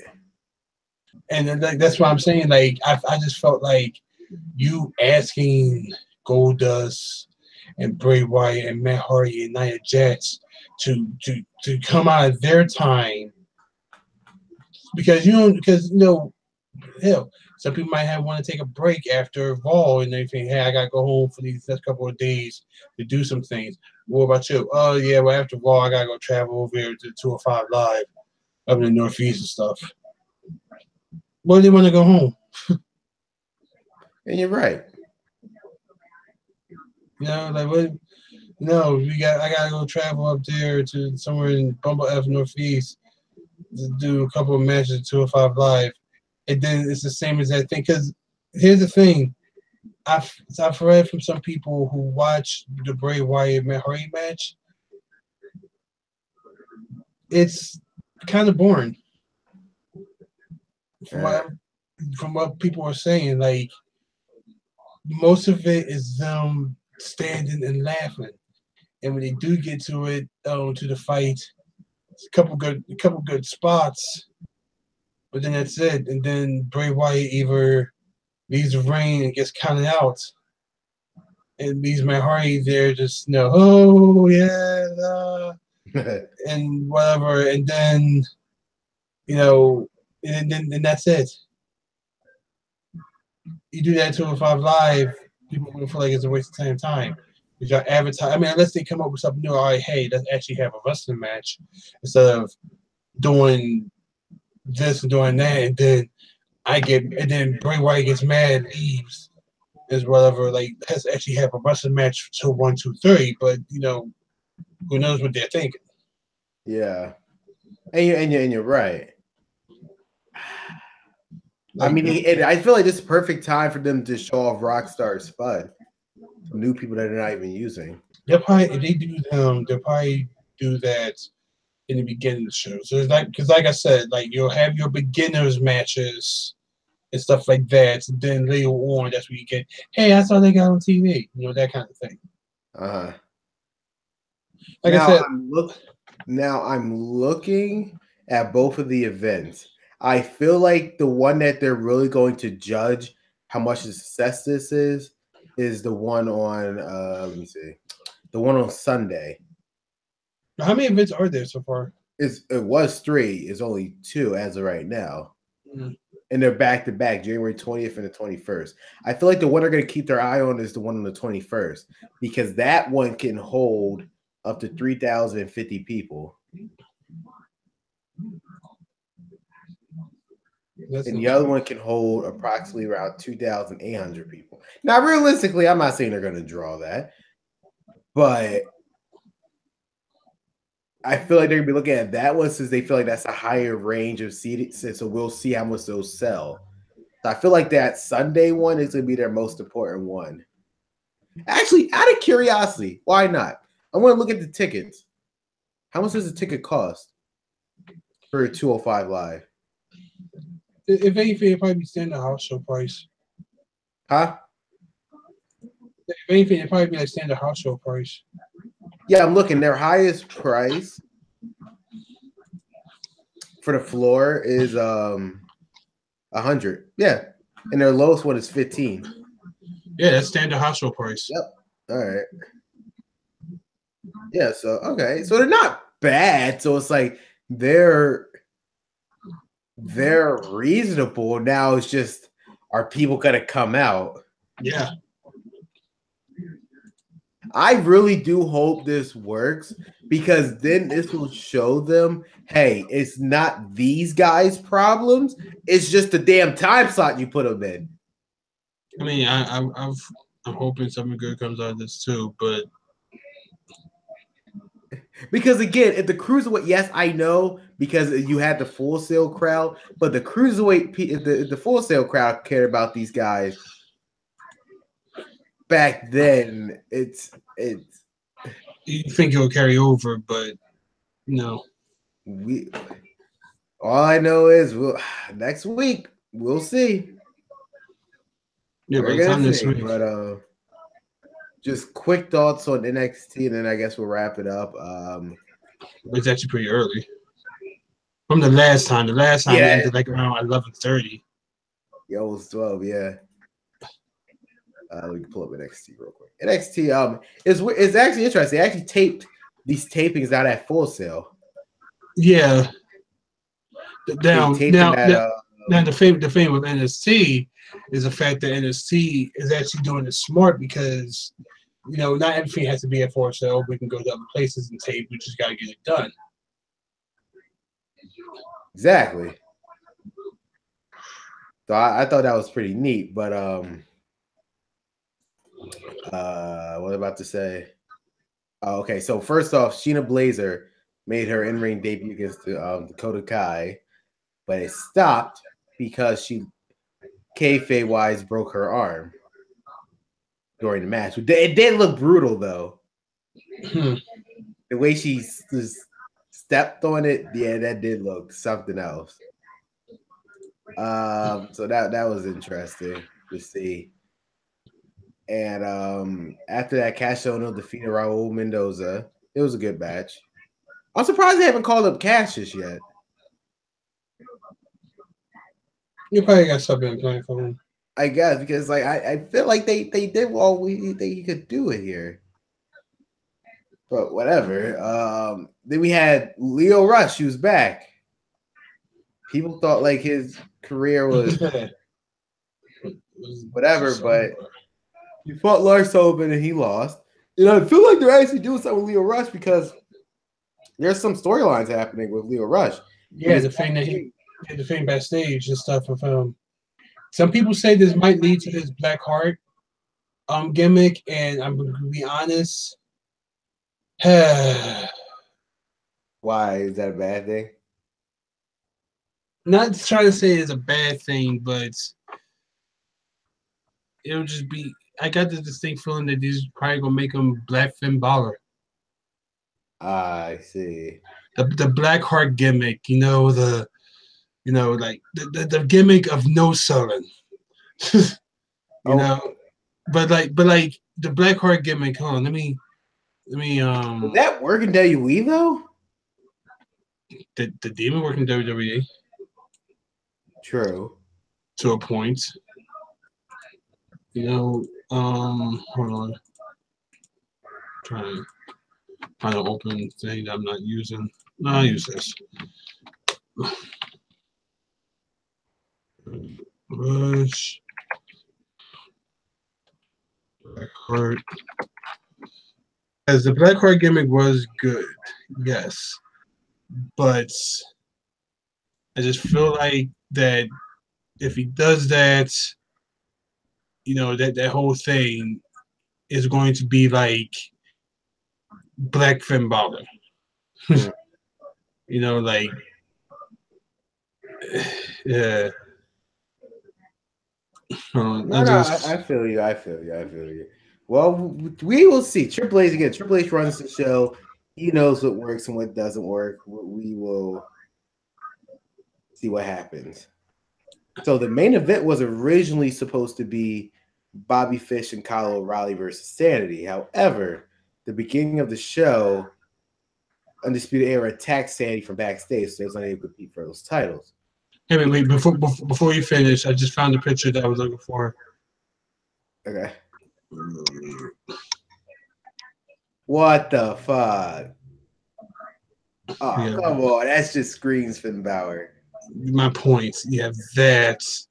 You have him with this. That's. I mean, he has like the tattoos and stuff already. But I know, but it's like. Then one of the things when he does, he actually use makeup to, as you see, I'm doing the thing for where he does this. Really? Yes. No, and this was her manager. I mean, his manager at the time. She didn't come along with, obviously, but yeah. For God's sakes, he's even doing the hairdressers. Yeah, that's the Blackheart thing, and it's just like, no, don't do that. That's where I'm just like, it would have been fine. Like, here's one of the things we was wrestling Joe Gacy, but it's this Blackheart gimmick.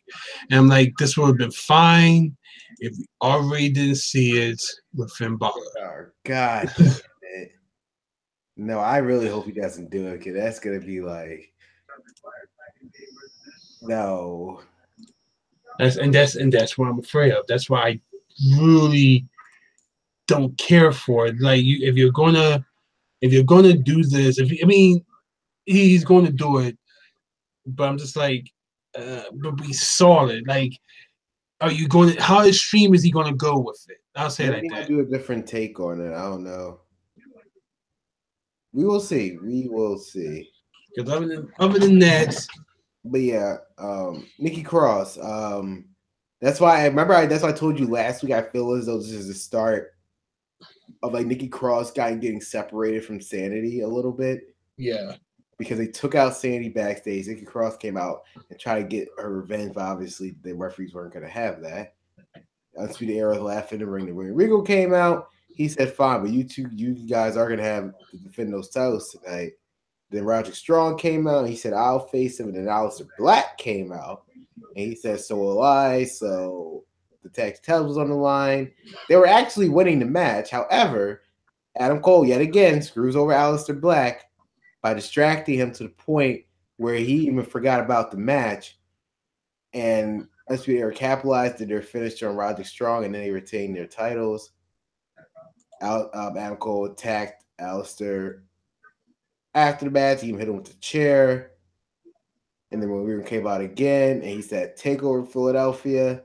Since Philadelphia is known for extreme, it's going to be, for the first time in NXT, Aleister Black versus Adam Cole in the Extreme Rules match. Which I really wish they just stop. What? Maybe it's me. Maybe because I'm just getting old. Maybe I'm just like, do we have to be known? Yes, we are, of course. We're those rapid people that don't like Roman Reigns. Royal Rumble. They will never forget that day where we basically screwed up their whole WrestleMania plan. You do realize that Royal Rumble event screwed up their whole WrestleMania plan. Oh yeah, I remember. And it was us. We did it. Philadelphia did it for them. So do you? So you think they'll ever let us let that down? I mean, I understand, But so yeah, it's Extreme Rules. So hey, it's better than Punjabi Prison that we got. So at Battleground. So yeah, the Great Khali, it was so good. That's like one of those days. Like the Punjabi Prison, all right, that's already bad. Jinder Mahal is bad. How can we make this even worse? The Great Khali. And it's like they kept topping themselves. Yeah, I tried to erase that from my memory. It's just so bad. It happened all in our city too, so we're gonna remember that one. But yeah. So that with that pretty much wraps up the podcast. Again, guys, this was our final time with Google Hangout. Next week is it's gonna be a completely different show, I swear. I promise it will be. It's gonna look a lot more different than this. And it's gonna be for the first time we're gonna be simulcasting on YouTube and on Facebook at the same exact time, so that should be interesting. Which pretty much means just going on, but it's gonna be it should be good. It should be good. It's gonna have a different look, and we're gonna give it a touch run. Wait, huh? Yeah, we're gonna get a touch run. Yeah, so we're gonna it's gonna be good, guys. So any final thoughts, Ryan, before we no, I have really nothing to think of, nothing to really say. That's pretty much it. Go Birds. And I'm happy. Well, actually, I'm glad the Eagles won. So I feel like there's going to be less people at my store tomorrow because they're all drunk from them winning. So, oh, you work at Dunkin' Donuts? Wait, we got coffee, don't you? Yeah, I know. We got that stupid dollar bullshit. But then again,